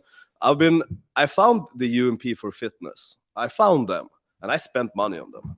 I spent money. So yeah. I have to address this guy. I don't know. Down right there, up right there. This one. All right. But heard it. Okay. Back in the day, I didn't. That is completely false. Actually, I don't know how to Photoshop. But back in the day, I never Photoshopped any of my fucking photos at all. If I had fat photos, I had fat photos. Now, there was a time where I used photos that were a little bit older. So I might have been like 25 pounds, 30 pounds lighter. So I would show up and I was a little bit fatter, and the girls may go, "Oh, he's a little bit bigger," but I closed 100% of these fucking girls. I overwhelmed them with my confidence, and it was never a fucking Swag issue. game. So I never Photoshop my photos. Now I have some photos nowadays, the last year and a half, where I use the Face app because I know how to use that. Like it's fucking easy. So I'll touch it up and everything, but I don't like to make my photos fake like a lot of guys do. I want them to be realistic, right? So when I show up, the girls aren't fucking freaking out. You know, they're expecting some super jacked fucking guy, supermodel, like long hair or like no so beard or some shit. I personally, I don't like to Photoshop my photos, and I don't like fake photos. And also, let's put this into perspective. If you are 280 and 290 pounds, if there's a 20-pound difference, that's really not that much. That's really not that much. That's like, yeah, I mean, it's just really not that much. No. I appreciate this stream. I appreciate you too. Asking because I'm interested in your turnaround game. Maybe a girl. I mean, he's got some good turnaround game though. That's for sure. I'm gonna piss. Yeah, I'm gonna piss. Answer another question. Take a shower. And yeah. Guys, we're gonna night game. Guys, we're getting ready. All right. I want to ask you a question about Dom. No. What kind of?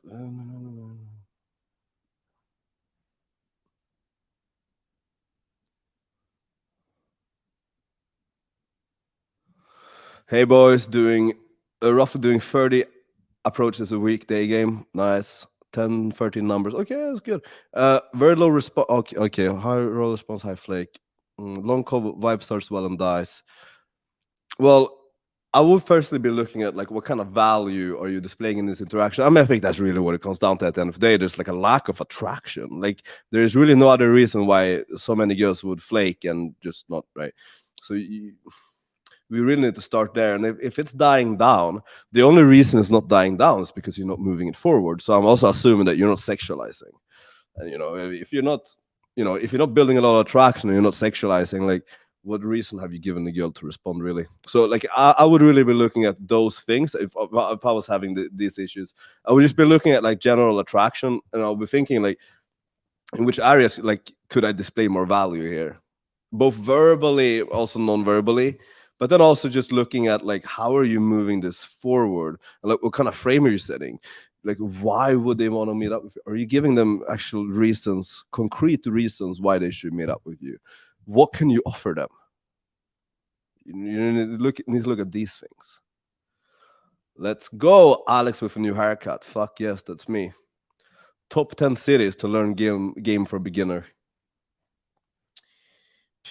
I don't know if I would put in different cities just because of skill level. Warsaw is actually really good for that, probably because girls here are very friendly and very receptive, so that's probably going to be very encouraging. I think that's why a lot of guys game here. I think Barcelona is good because it's just like a lot of volume, and like you're gonna find girls from all over the world. It's gonna be good. Sydney is probably gonna be pretty difficult. I think Eastern Europe overall is going to be good because they like being approached, right? And I think if you're a beginner, you want to really have it reinforced that girls like being approached. I think that's going to be a good thing. I would not recommend Sweden because there, like, if you're a beginner, you're going to probably get destroyed. Yeah, those are the places off the top of my head. Hey Alex, do you have a video? Would you ever make one about all the things you did to improve your looks? I don't have one, but I would definitely be down to make one. That's a great idea, man. I would love to make that video, and I can include some like before after photos, that kind of thing. I'm Swedish, and I'm going to after my exams, I'm gonna start approaching every day. What are your experience with Swedish girls? What is the blueprint? I made a video, bro. First of all, that's amazing, man. More guys need to do this in Sweden because look at it. We have the hottest girls. We have the hottest girls in the world, straight up. But we have the least dominant, assertive, and confident guys to actually go out and pull them. Like, isn't that like the biggest mismatch ever? I think that's absolutely retarded. But yeah, so I have actually made videos about this. So if you can search on this channel for either Sweden or Scandinavia, you're gonna find a video where I go in depth on this. But awesome, man, awesome. Uj says, I recommend finding a barber that offers a free. Okay, you can do subscriptions for haircuts. Okay, all right. Well, yeah, that would be good. The barber we have here, he's from Morocco or whatever. Yeah. But he's a cool fucking dude. I mean, I like to support this motherfucker. Yeah. So I pay him full price and I tip him very fucking well. I think that's very important. If you got a fucking legit amazing barber, pay your fucking barber, tip him very fucking well. I give 50 euro tips.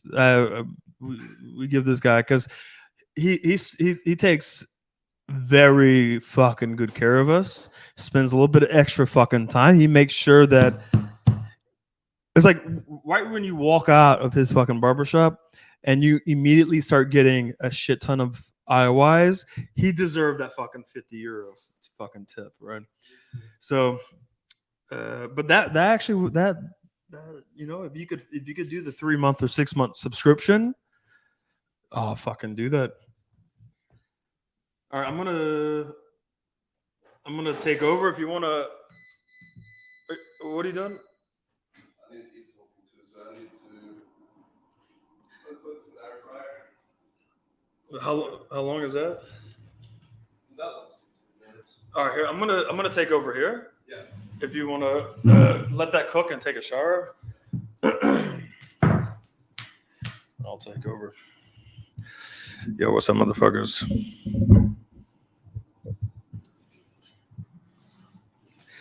Alex is gonna shower and eat something before we go out. Otherwise, I will crash the session. Yeah, see that's a low blood sugar. What I'm gonna pull. see that's the difference between me and you. Like I can't eat like fucking 7 hours before going out.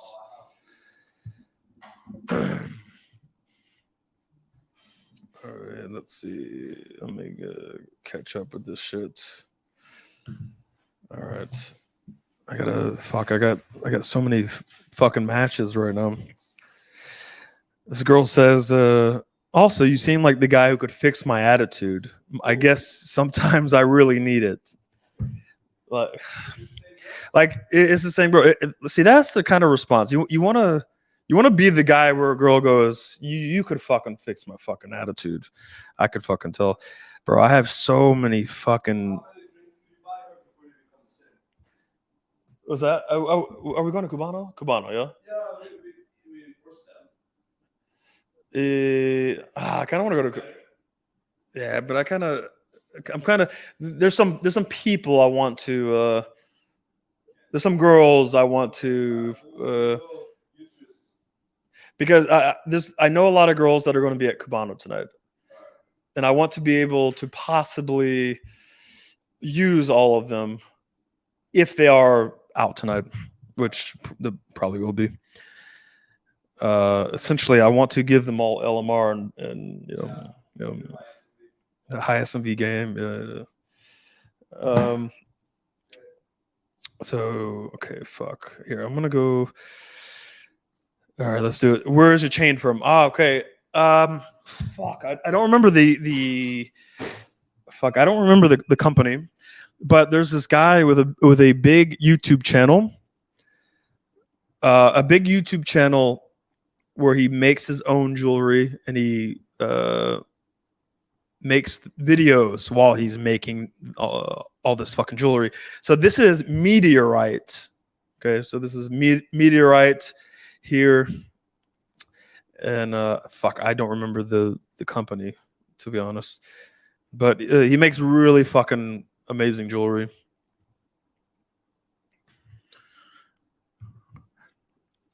Which club are you going to go to? We're probably going to go to Cubano. And maybe if I go out tomorrow, maybe Sin tomorrow. But yeah, I mean, there's some fucking girls I want to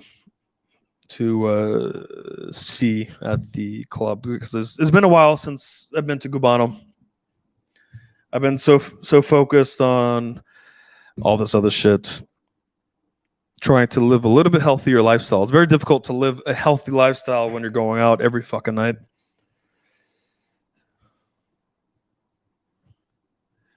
Let's see.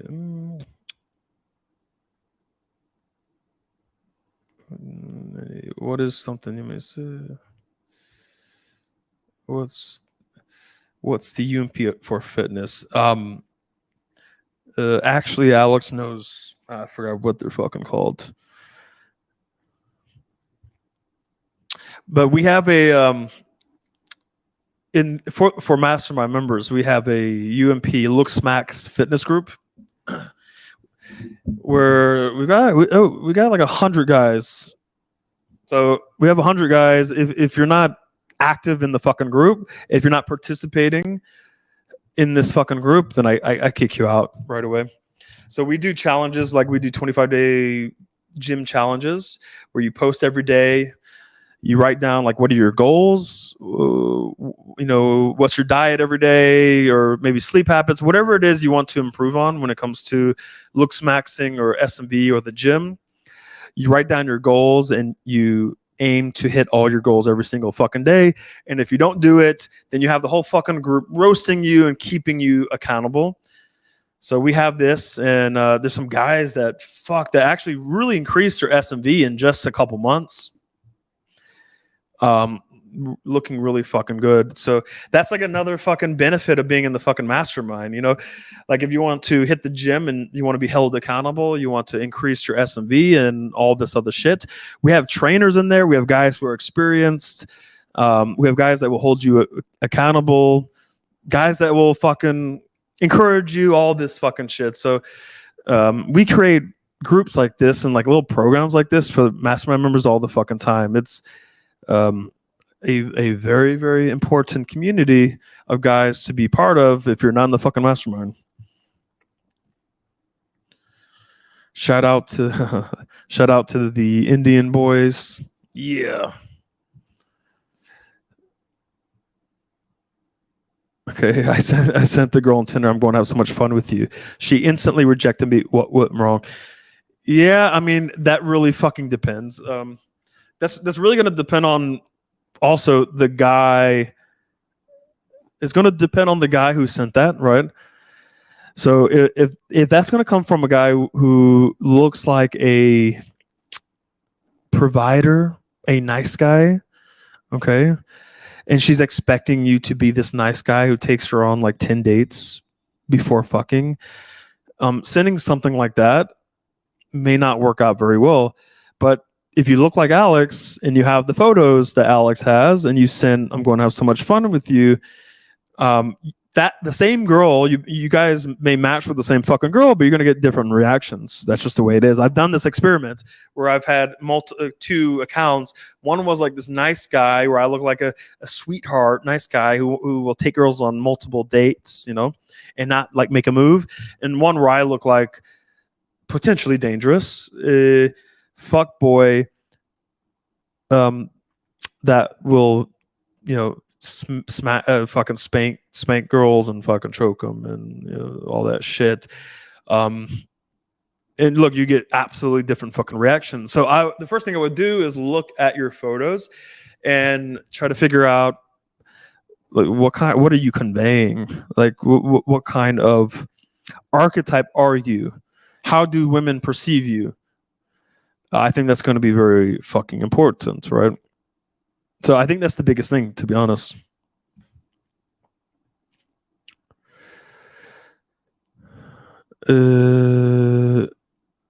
How many calories did you burn in your watch? So it depends. It really fucking depends. I burn at least 1,000 calories. Or let me see. I'll check right now. So right now, I've burnt 1,000 calories, and I've done less. I've done less today than I typically do because I was busy today, and my foot's kind of fucked up, so I'm taking it a little bit easy. But let's see. The other day I burned 1,800 fucking calories, active calories, which is total 4,304 calories. So 4 days in a row, I burnt over 4,200 fucking calories. I eat 1,500 calories per day. So I'm burning a shit ton of calories and eating very fucking little calories. 1,500 is fucking, it's starving yourself. It's rough. It's very hard. I've been doing this for a while. The worst part of it is your testosterone fucking drops and your sex drive fucking drops. But I have what is it, May. I got like a month and a half on this diet. So I will be on this diet for a year and a half. I have a month and a half, and then I will increase my calories back to over 3,000 calories.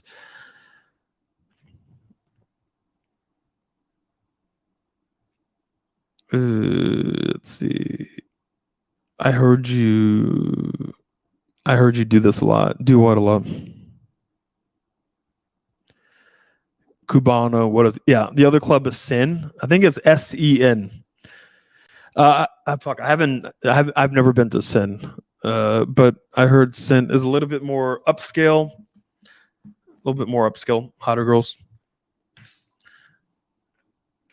But I think Cubano is fun. So let's see, David, how do you dance with a girl that's taller than you, especially grinding with her if your dick doesn't reach her ass? I'm about your height, but some girls can get pretty fucking. I mean, to be very honest, I don't go to the dance floor and dance with girls. I'm not the greatest dancer. Yeah, I mean, look, if I drink a lot, I may dance a little bit, but that's only because I'm fucking drunk. But I just avoid the fucking dance floor. Like, I've never needed to go to the fucking dance floor and dance with fucking girls, right? So I avoid that. David, what's the countries you've been to with the hottest girls and ugliest girls on average? Yeah, okay. I mean, this is the fucking easy. The hottest girls that I've ever encountered was in Ukraine, by far. It's not even up for debate. I was in Ukraine for some months, actually a week or two right before Russia invaded. My dad used to be military, actually, so he called me and said, "Yo, there's going to be a fucking war pretty soon, so you need to leave Ukraine." And he was right. Left Ukraine, they invaded. But when I arrived in Kiev, it was just next level. And there are more girls than guys in Ukraine. I think they have the biggest ratio of girls and guys in all of Europe, maybe in the fucking world, or second in the world, or something like that. So it's just full of fucking girls, and they're very traditional, and they're very feminine. They hate feminism. They take incredibly good care of themselves. They go to the gym. They eat right. They have very skinny, cute, petite, beautiful fucking bodies. They dress up very nice. You know, all the shit that, you know, if you're from a Western country like England or Germany, maybe, especially America and a lot of parts of America, you know, if you're from these countries and you've never been to a place like Ukraine or an Eastern European country, it would be culture shock and absolutely shocking to you that these women exist. And it was heaven. Besides, I mean, look, Kiev was kind of. I mean, Ukraine is like, it was kind of to me, it was kind of a shithole, even compared to Poland. Like, Poland is fucking beautiful. Warsaw's amazing, super safe, super beautiful, and like Warsaw is fucking amazing city to live. Ukraine is not like Warsaw. It's, you know, it's as third world as you can get in Europe. But the women are fucking amazing, without a doubt. Yeah, I mean, Ukraine is number one. A lot of the other places are going to be Eastern Europe. It's going to be like former Soviet Union fucking countries, right? For sure. And also Sweden. I've never been to Sweden, but you know, I've been to places where there's a lot of Swedish girls, and I've never been to Finland. I've dated Finnish girls. But you know, Finnish girls, they kind of have to be your taste, I think, because they have a very they're weird, which I kind of like, but they have a very specific look, and it may not be for everyone. Yeah, but you know, Swedish girls are fucking hot. Like all the Swedish girls I've met were fucking hot. Where else? I don't know. It's. By the way, Swedish girl that came here to visit me, she wants to get on one of these streams. She wants to come here and get on. Yeah, fucking they invite her on. Let's get right. We need to get more fucking girls on these streams. I think that's going to be one of the things that we're going to do is actually bring fucking girls on the stream. have a little fun with it.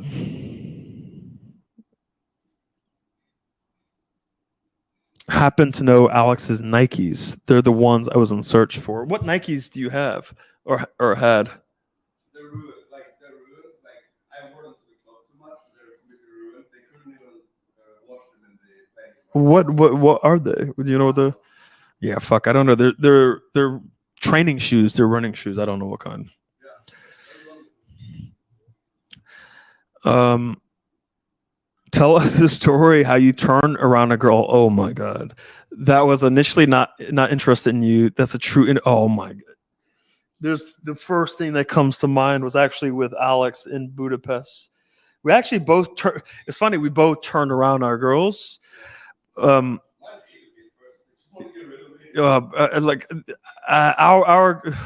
girls hated us.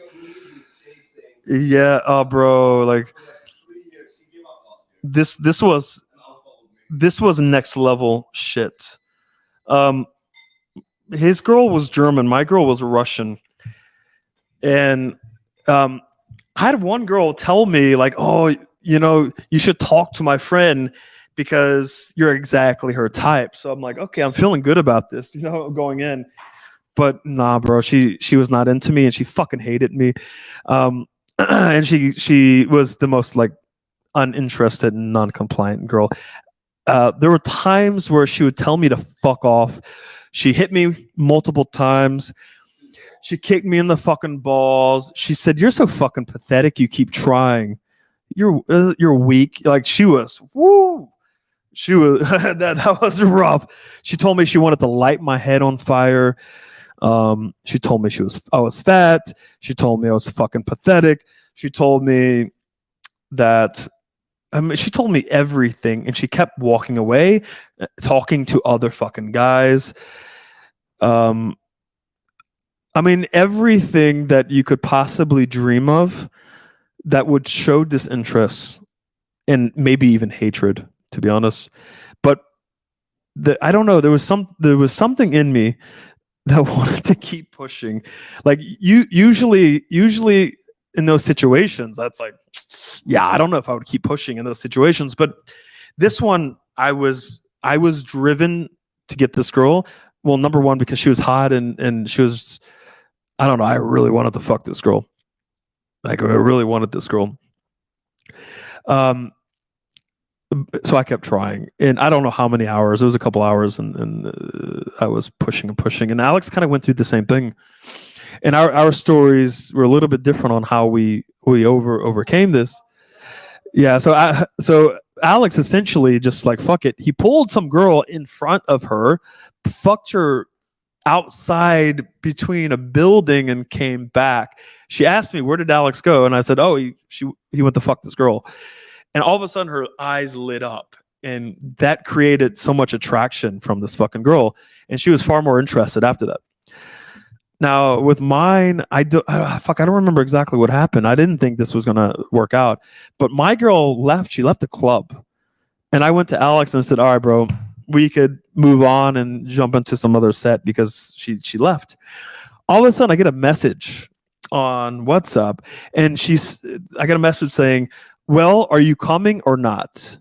And I looked at the name, and it was this fucking girl. I don't know how she got my number. She must have got my number from someone else outside or something. So I ran outside.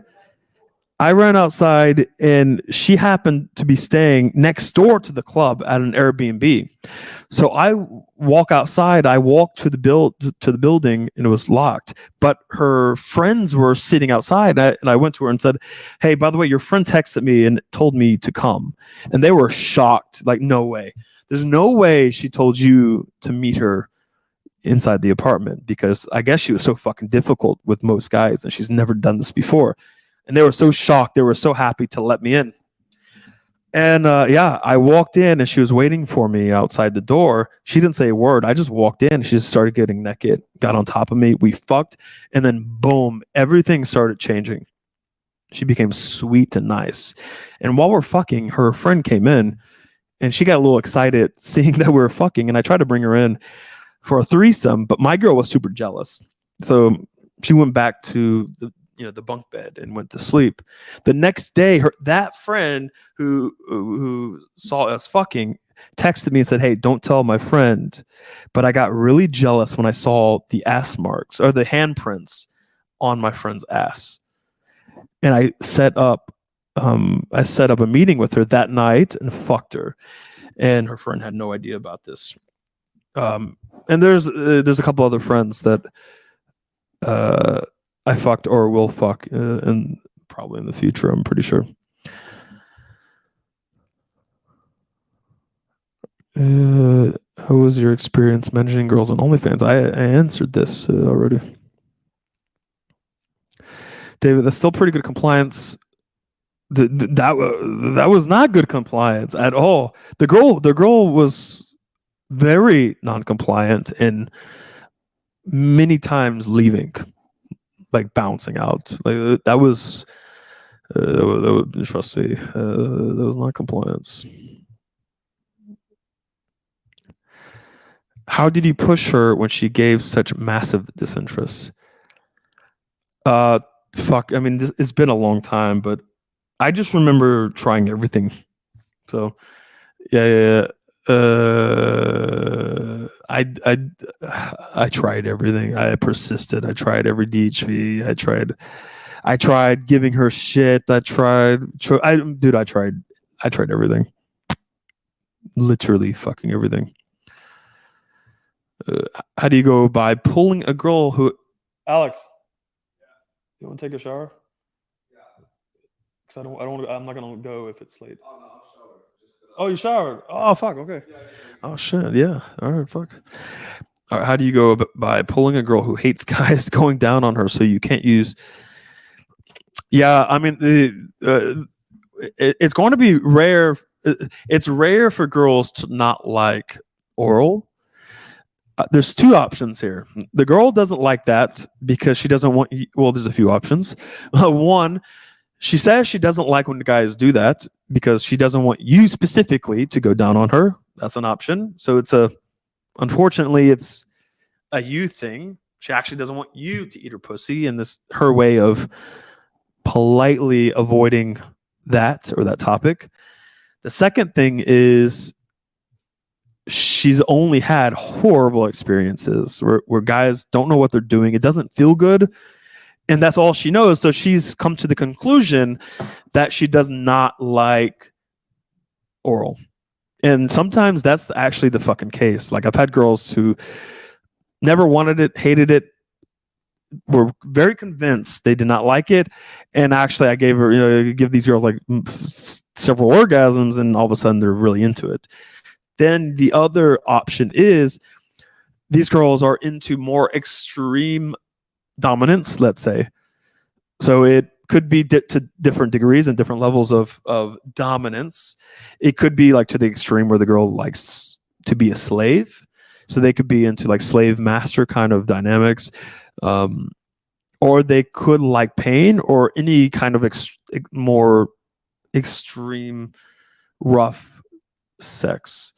Where they find like a guy going down on them as a little bit too submissive. And that when that's the case, you need to go obviously more dominance, right? So you need to go. I would ramp up the dominance essentially. I would be a lot more assertive. If I'm going to talk about sex and dominance, I would talk about things that are far more extreme than a couple spankings, right? I would make it sound far more fucking extreme, far more fucking rough, right? I would amp that shit up because if you don't, then what is the girl going to say? Oh, that's it? You're just going to spank me? Ugh, that's weak. She's going to call you out on that, and then you're going to have to ramp it up anyway. But most guys are going to be caught off guard, and they're going to start stuttering and not know what to say. So I would ramp that shit up if the girl's like, nah, I'm not really into that. I wouldn't push for the oral angle. I would immediately go, boom, dominance, BDSM, something.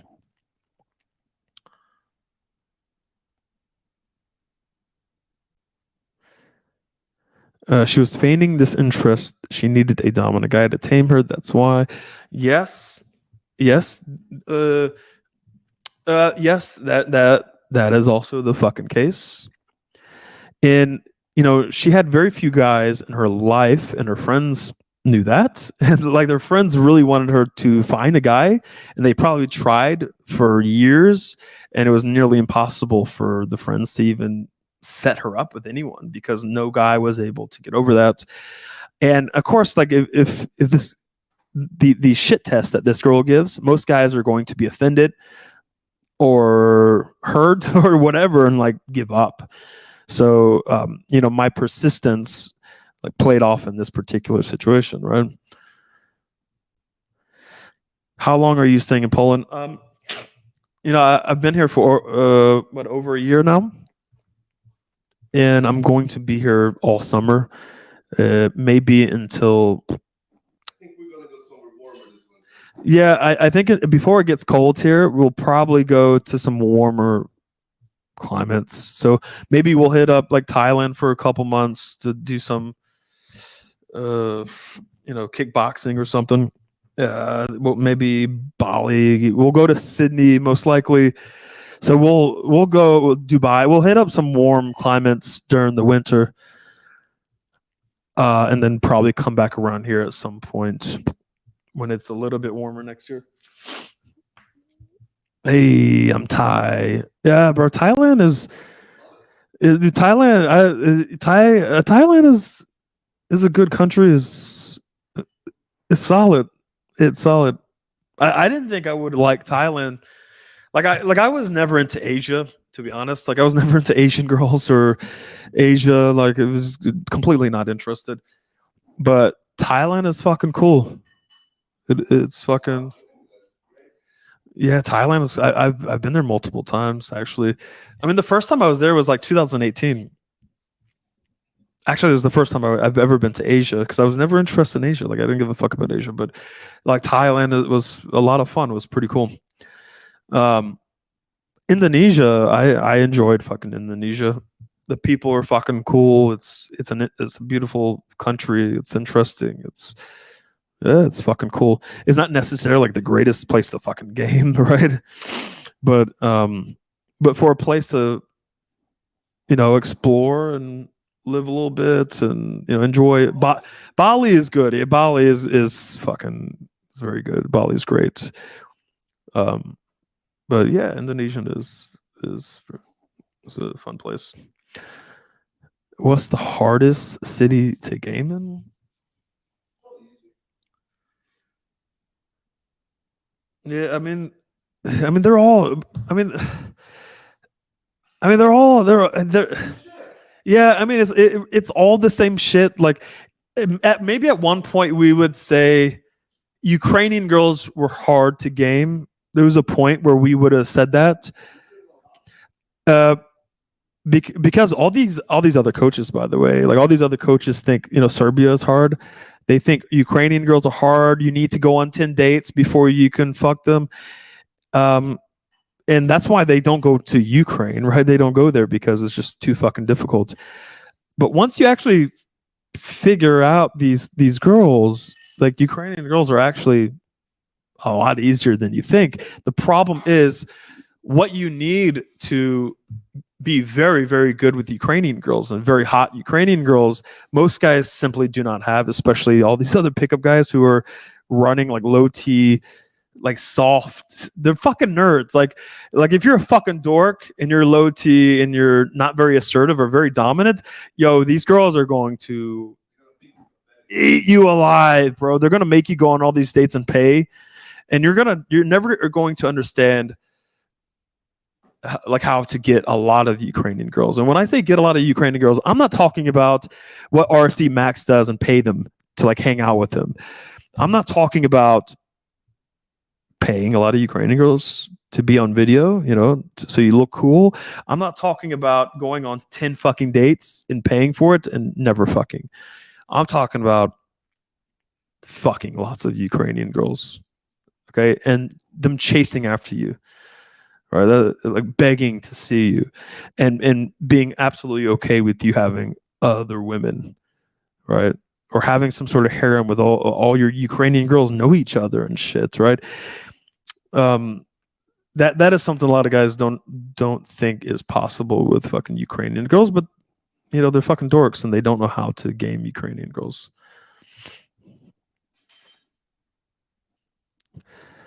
What's the hardest city to game? Which one is better for one night stands, Krakow or Warsaw? I mean, bro, it's the same shit. Warsaw has probably more volume, but Krakow is also good. It's all the same shit. It's the same. Let's see. Any interesting? Oh shit. Let's see. Any more interesting? Yeah, Eastern European. Well, I like Eastern European women far more than Western European women. Someone asked, like, what's the ugliest? I mean, like, British girls, like any of the British, British girls are, I don't know what the fuck happened to Britain. Like, they're like really producing the fucking ugliest women. It's, bro, like, I don't know what the fuck is up with England and all these Scotland, bro. British girls are, I mean, there's some hot girls and everything, but it's bad in fucking Britain. It's rough, bro. Like Ukraine, the average Ukrainian girl is a super hot girl in most Western European countries. Period. My Tinder, the average Tinder match were model level women in every other Western country. It was mind blowing. It was unbelievable. And I had Ukrainian girls that were 9s and 10s coming over every single night in Kiev. Every fucking night. It's like being a kid and going to Disney World for the fucking first time. It was unbelievable. Did you ever pull a girl in the club, not just Tinder? Yeah, I've pulled lots of girls from clubs. Me and Alex pulled. We had a 2-month streak where we were pulling girls once, twice, 3 times a fucking night for 2 fucking months straight. We actually got an apartment next to the fucking club, and we were pulling every fucking night.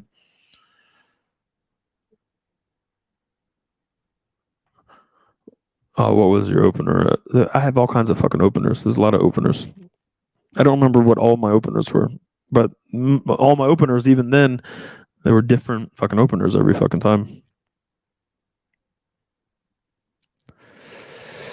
David, tell us some stories that made the girl wet in the club and how you did it. Actually, it's interesting because, like, you're Iranian, you're from Iran, and I made an Iranian girl on vacation.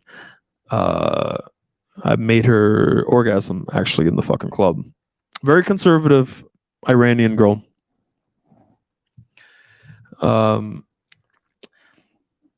Yeah, I opened her about her fucking shoes, her feet actually, because she was kind of like rubbing her feet like it was her feet were hurting because she was wearing some, like, I don't know, fucked up shoes that looked very uncomfortable. So I told her to fucking sit down. I said, "Hey, sit down." She sat down. Good girl. And I said, "Give me your feet." So she gave me her feet. I took her shoes off, and I just started giving her a fucking foot massage, right? And yeah, she was enjoying the fucking foot massage. Her friend looked so jealous. Like, her other friend was like, "Fuck, I want a foot massage." Okay. So after I was done with this girl, I got the other girl because I thought the other girl was just hotter. And she sat down and I started giving her a foot massage, right? And as I was giving her a foot massage, I started to kind of lower my tone a little bit, sort of like a dirty talking tone, right? And I was like, how do you like it? This feels so fucking good, doesn't it? And she's like, yeah, it's so fucking good. And then I kind of started massaging her around her knee, sort of near her fucking thigh. And I told her, I said, lay down, close your fucking eyes, right? Yep, perfect. So I told her to, like, relax and lay back and And I started rubbing her thighs as if I was playing with her clit, right? And as I was doing that, she was like, her eyes were rolled back in her fucking head in the middle of the fucking club. And as I was dirty talking her, I was just kind of slowly like playing with her thigh like this, as if it was her clit, faster and faster and faster. I'm like, yeah, you fucking like that.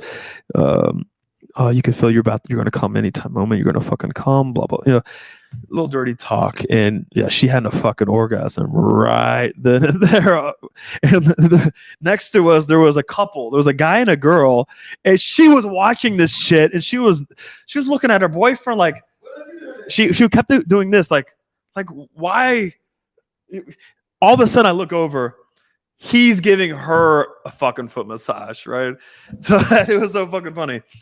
Yeah, so yeah, I mean, she came and I pulled her like right away outside. Pulled her. And then I did the same fucking thing outside, and all the taxi drivers surrounded us and watched this fucking girl have another fucking orgasm right there. And then out of nowhere, these big Iranian dudes, fucking built, ripped, big fucking alpha motherfuckers, like come up and like, hey, like they're asking me like, where did you have her? Did you take her to the bathroom? Like, where were you? And I'm like, oh shit, I had no idea that she was with these fucking dudes. I'm trying to figure out, like, is this the fucking boyfriend, or is this, who the fuck is this guy? Yeah, so yeah, he was not happy, him and his fucking friends. And he was like, let's go. And the girl didn't want to leave. And he was like, go now, in Iranian, whatever fucking language. And I said, hey, bro, 1 second. I'm like, secretly, I'm like, give me your number real quick. And she's like, he's trying to pull this girl. And I got the number and started texting her right when she fucking left. All right. So we're going to leave in like fucking 10 minutes. I've been answering. I think I answered like fucking. I think I. Where in Stockholm is a good place tonight, game. Where in Stockholm? Where in Stockholm? No. Well, I liked Spy Bar and Bench. Spy Bar and Bench. Also anything on Stureplan, but you need to be able to get in. That's gonna be the hard part. But Spy Bar and Bench, you can't go wrong, bro. Like you're gonna be, dude. It's crowding. It's crowded. It's packed with tents. Like, but actually, the best place is Max Hamburgers after the clubs close. Oh, bro, guys, look, not that I've eaten anything from Max's in the last 458 days while I'm on my diet, okay? But, motherfuckers, go get the Grand Parmesan chicken burger from Max's. If you have a Max's, it's the greatest fucking chicken sandwich. For real? Yeah. It's only Sweden and Poland. Oh, shit. Okay, if you're in Sweden or Poland, yo, get the Grand Parmesan. Get a double meat Grand Parmesan chicken, but fucking hell, bro. It's literally the greatest fucking chicken sandwich I've ever had in my entire life. It's unbelievable. Have you ever, guys, it's a lot. It's actually more rare for us because we are very high energy. We're not pushovers in the club. Okay. So like we will fight, guys. We will fight. We will fight. We have no problem with confrontation with any fucking guys. Like we have no problems, and guys know this. So they know, like, if I get aggressive with David, and I'm not a small guy, right? Like I've been 250, 300. I'm not a small fucking guy either. They know if they come up, we're fighting. Like I have no fucking problem with it. So it's very rare that they do that. And if they do that, then I tell them, like, you fuck off or we're going to fight in like fucking 5 seconds. And I grab him by the throat. I choke. I don't know how many guys we've choked. We've choked more guys than fucking girls. Grab by the throat. Hey, you get aggressive with me again, I'm going to knock the fucking shit out of you. Okay. You do this a fucking again. When I was quitting smoking, Oh, bro! Like when you quit smoking, we were I don't know. In Budapest, you don't get kicked out. Like we get into fucking bar rumbles and like the bouncers think it's fucking funny, right? Are you chubby or muscle, bro? I'm a little bit both, to be honest. I am chubby, but I played American football my whole fucking life, so I trained for 24 fucking years. So I'm bulky. I have a lot of muscle. These like I get into like bar like for students too. Yo, if you're a fucking student on boot camp or in the mastermind and some fucking big dude wants to come around and try to bully you, I'm in there. I'm gonna come in. I'm gonna pick up the guy. And it's very rare that these guys can move me or I'm very fucking strong. So. Usually they back down or just knock the fucking shit out of them and they walk away. And we know a lot of the bouncers, like we're cool with the fucking bouncers, and he's fucking all the girls who work there. So it's like when the bouncers come around, you're out, right? Or the bartenders or the managers that fucking work there. Are you stronger than Alex? Let's not get into like who's stronger. My calves are definitely. I think he could be. I'm very strong. I'm very strong. It may be a little bit deceiving, right? But guys, I have 4 times. See, now I'm bragging. Now I'm gonna look like a fucking narcissist. I have 4 times the testosterone of a normal guy, which gives me it gives me a great fucking advantage when you have 4 times the fucking testosterone as the fucking average guy. So it makes you a lot stronger, right? Average guys. Well, how should average guys go about doing this? Alex is fucking ripped. He doesn't want to take his shirt off because he's waiting for the perfect ripped body. But he's got a 6-pack. He's fucking ripped. He's low body fat. It may be hard to see with these white shirts that he's wearing on the stream, but Alex is 6'2". He's fucking ripped. But he was not like that when we first met. He was a fat fuck. He was high body fat. He was a fat fuck. No muscle there. No muscle. Dude was all fat, but he's been in the gym every single day the past 5 years, and he's been amazing with his diet. And right now, I'm eating fucking oatmeal. He's eating oatmeals. So he's incredibly fucking disciplined. He's been working on this every fucking day. I never deviate. No, Alex looks ripped. Yeah, he's fucking ripped. Have you ever got arrested or had issues with cops? No. Never, not even close. Oh, actually, I did get arrested. Outside of a long time ago. Yeah, I got arrested. Actually, I did get arrested, but the confrontation was with cops, the bouncers. But the bouncers were police. It was fucked up. So the bouncers were also the police, right? Yeah, I'm like Alex is 6. Yeah, I'm like 5'10", 5'9". But this was. I was 21. This was a long time ago. It was like 15 years ago or whatever.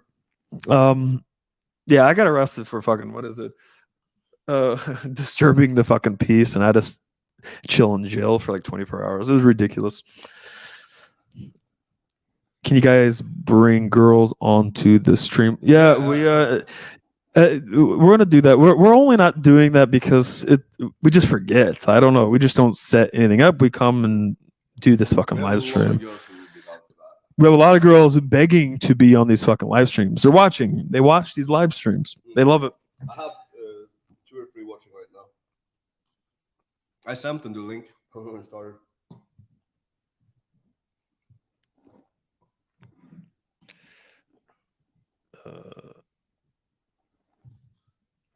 I want to have Alex's physique. What do I do? Lose 10 kilos of muscle. Lose 10 kilos of muscles from where you're currently at, and you'll be like me. Do you learn?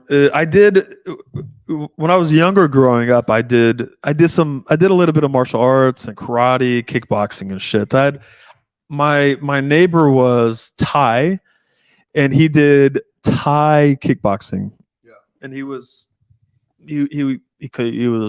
I don't know how professional he was. They're all But- very good because they start when they're like 4 years old. Yeah, bro. He was like Yeah. he was a small guy, but fucking hell, he was you did not want to They're fuck so with these steady. guys. And they have such Oh. good balance. You can't get them off balance. It's Bro, impossible. yeah, he That's was- what I remember from being These motherfuckers are beasts. And so yeah, I would go over next door and I would, do kickboxing, I'll do boxing and kickboxing matches every fucking day. So I did a little bit, but I never did anything professionally or truly fucking.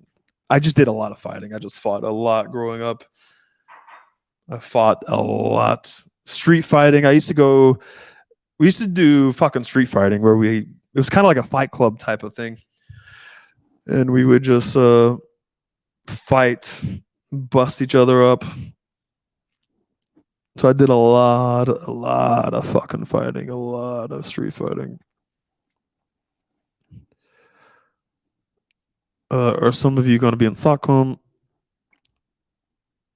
I'm not going to be in Stockholm. Alex, I'm not sure. He was just in Sweden a couple times. He may go back at some point, but in the summer he's going to be in America for a couple months, and then he'll be back here in August for boot camps in Warsaw.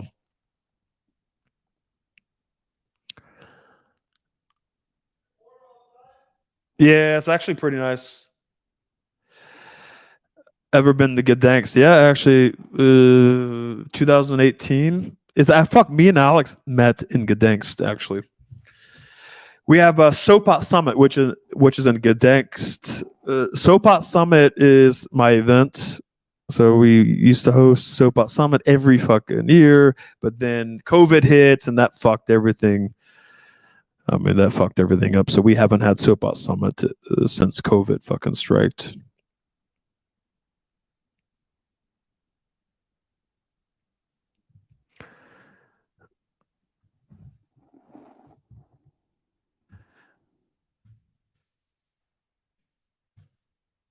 How much is your testosterone? How's it 4 times? Yeah, maybe I should put this up.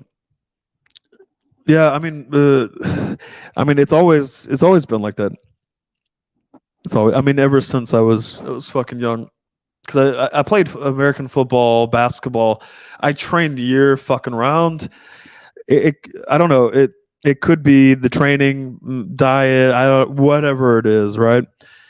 But even when I was younger, I would get tested, and doctors would be like, "What the fuck is going on? Are you on steroids? Your testosterone is fucking high as shit." So I'm always having to battle with doctors. Like I went to a doctor the last time I went to a doctor. Yeah, go with this. Yeah, that's gonna be strong. And he's like, "Hey, bro, what are you taking?" And I'm like, "I take vitamin D." He's like, no. Like, what are you taking? I'm like, literally all I take is vitamin D. And he's like, you see this number? This number is not normal. It's not natural. And I'm like, bro, like, I take vitamin fucking D. So it took a little bit of time to convince this motherfucker. Like, bro, yeah. So I don't know what, but in the Mastermind, I actually posted some natural supplements you could take to increase your testosterone even more. But I only started taking those like a month or less than a year ago. But I eat a lot of red meat. And maybe my diet really contributes to high T. Yeah, but that's like another low fucking stress also. If you're always stressed out, your testosterone is going to fucking drop. If you don't get enough sleep, your T drops. I've tested my T when I'm sleeping fucking like 4 or 5 hours every fucking night for weeks. Your testosterone is lower.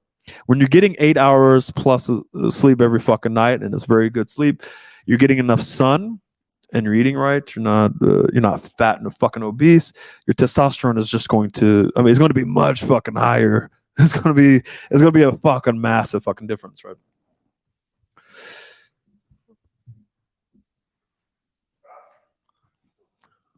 What are your thoughts on Indian PE from playing with fire? Do you think he has game?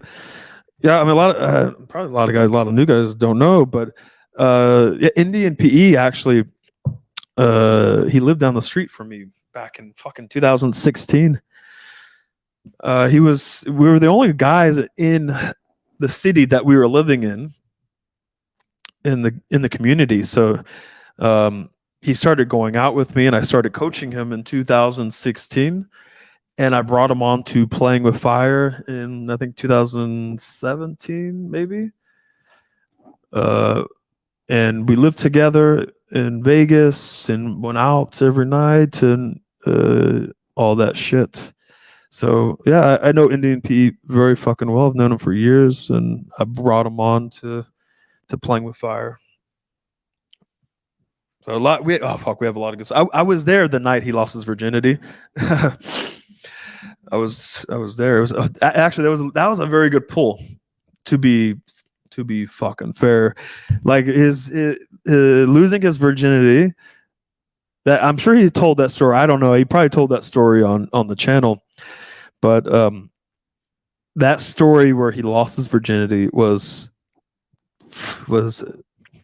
very good story, and the girl that he pulled was very hot. When he says that that girl that he pulled when he lost his virginity was a hot blonde, she was actually very fucking hot. And I was standing next to the fucking boyfriend while he's fucking his girl in the parking lot.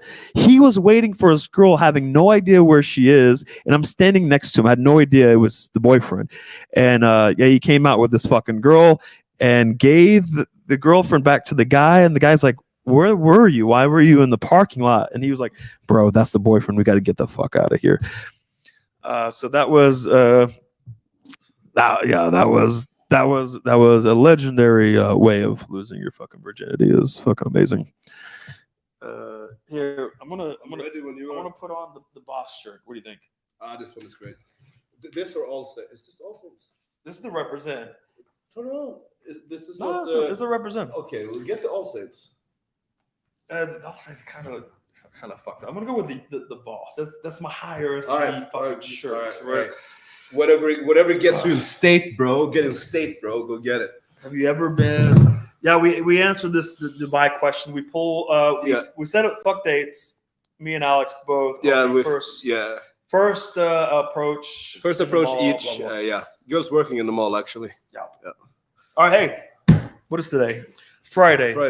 All right. Hey, we're gonna do another one of these probably Monday.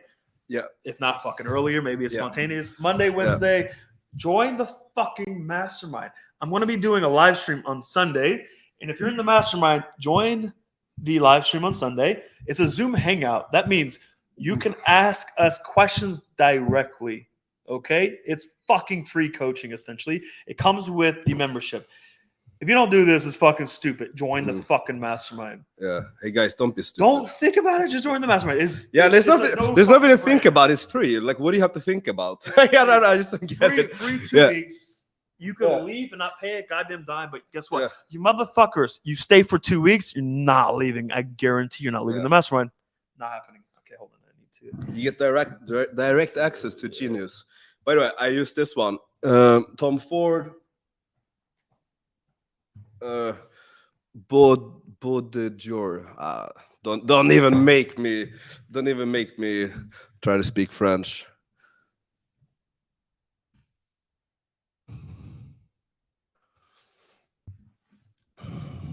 I used to be able to speak like pretty fucking good French when I was much younger, but it's just you don't use it, you lose it, that kind of thing.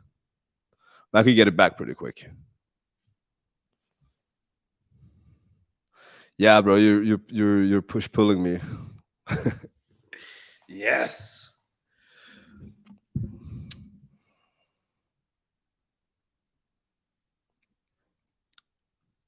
Alex, how do you guys afford? Yes. Yeah.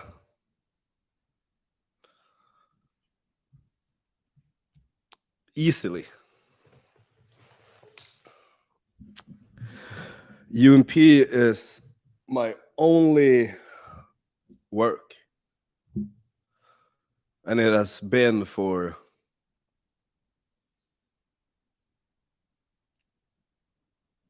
5 years, something.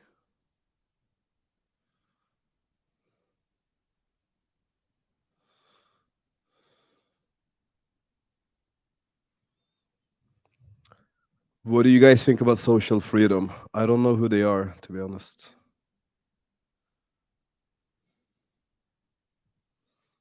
Is your day game in-person coaching to 250 what? Be more specific.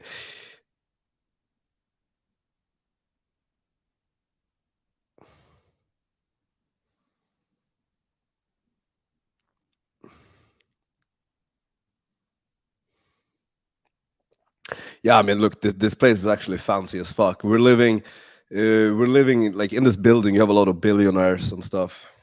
For example, you have the captain of Bayern München lives here. Lewandowski, the soccer player, he has an apartment in this building. So it's a DHV building for sure.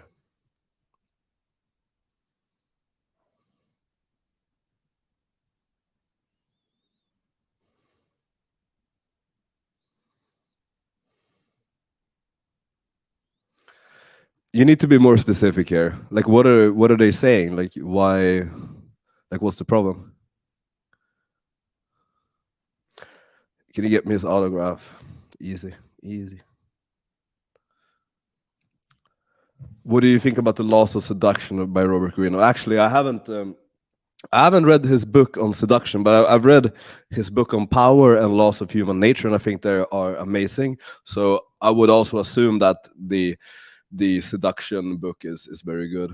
Well, I haven't read it, so I could also be wrong. But you know, when you're consistently putting out amazing ideas like Robert Greene, then I would be absolutely shocked if I didn't agree with the things in his book.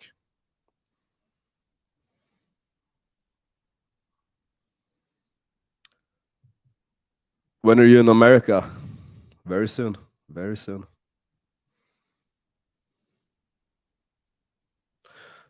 What's the best city to pull for Indian guys with a better SMV? I mean, honestly, like probably Ukraine or Poland. They really like brown guys. So, is it really free or hidden costs?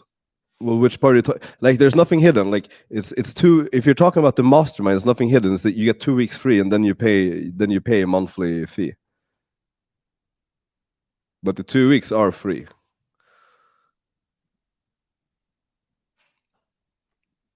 Do you prefer Warsaw or Budapest for game? Warsaw.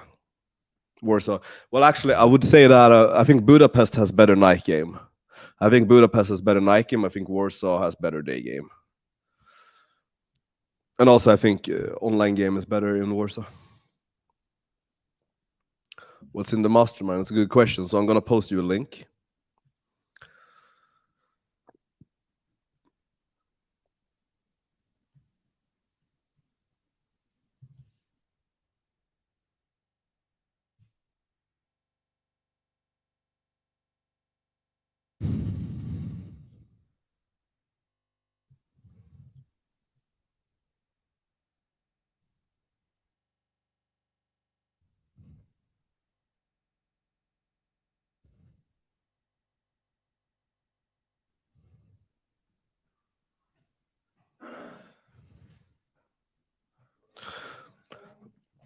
Why would they like it? Because it's exotic. It's different. It's different because they don't have it. Do we have? Oh, we need to put links and shit to the fucking mastermind. Yeah. So here, if you guys click this link, you can see all the content that's in there in the mastermind. Yeah.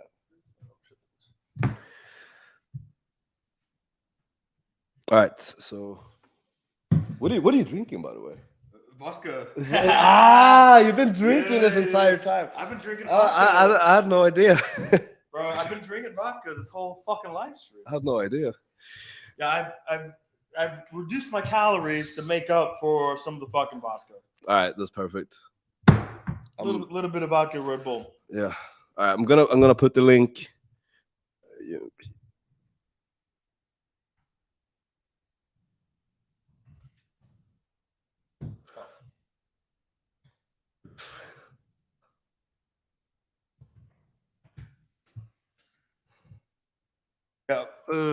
Yeah, I mean the live is actually usually do it on Saturday. I do it on Saturday, but Sunday is my live stream. It's a Zoom hangout. That means we could fucking talk. You could ask me questions. It doesn't have to be in chat, right? It's free coaching. It's 3, 4 hours, 5 hours, sometimes 7 hours. It depends on how long we go. If you guys make it fucking interesting, like I have a live that is 13 hours. Let's put it this way: 13 fucking hours for one fucking live. Let's put it this way: if you guys wanted to get the same thing from joining these weekly calls, but you wanted to do it one-on-one, you will be paying thousands. So it's a good deal. It's a good deal because you can jump on and you can get your question answered, and if you wanted to do that privately, like, you will be paying way more than the monthly cost. You could do that 4 or 5, like, actually it's 3 times 4, so 12 times per month. It's 2 free weeks. So that means if you cancel before 2 weeks, you can get 2 weeks of free coaching if you're not a retard. You could just cancel. Yeah, actually, you can cancel. I don't even give a fuck, to be honest. You can come, you can cancel, but you won't want to. But that's the thing, you guys, motherfuckers aren't going to cancel. Yeah, you're not. All right, we have to go out. It's $69 a month, which is fucking dead. So just join the 3 live streams, which is anywhere from 5, 10, 15 to 30 hours per week. Make posts. We answer every post. It's unbelievable. $69 is USD. It's the fucking cheapest goddamn fucking thing. It's so fucking cheap. We're gonna have to close down the mastermind and stop letting fucking people in. You know what? I'm gonna tip the bartender 69 USD tonight. All right, me too. Yeah, the first bartender gets the first drink from me. I'm giving us 69 bucks. Hey, let's do it. Yeah. Do you limit the live sessions? I did it for I did one for 13 hours. Like, last month. Bro, we have. I mean, I have over just me myself. I counted when I counted last year. There was 800 hours of live stream just from me, and that was a year ago. So there must have been 800 for me at least as well. And you had around the 3 people, dude. There's so many hours of fucking live stream. It's crazy.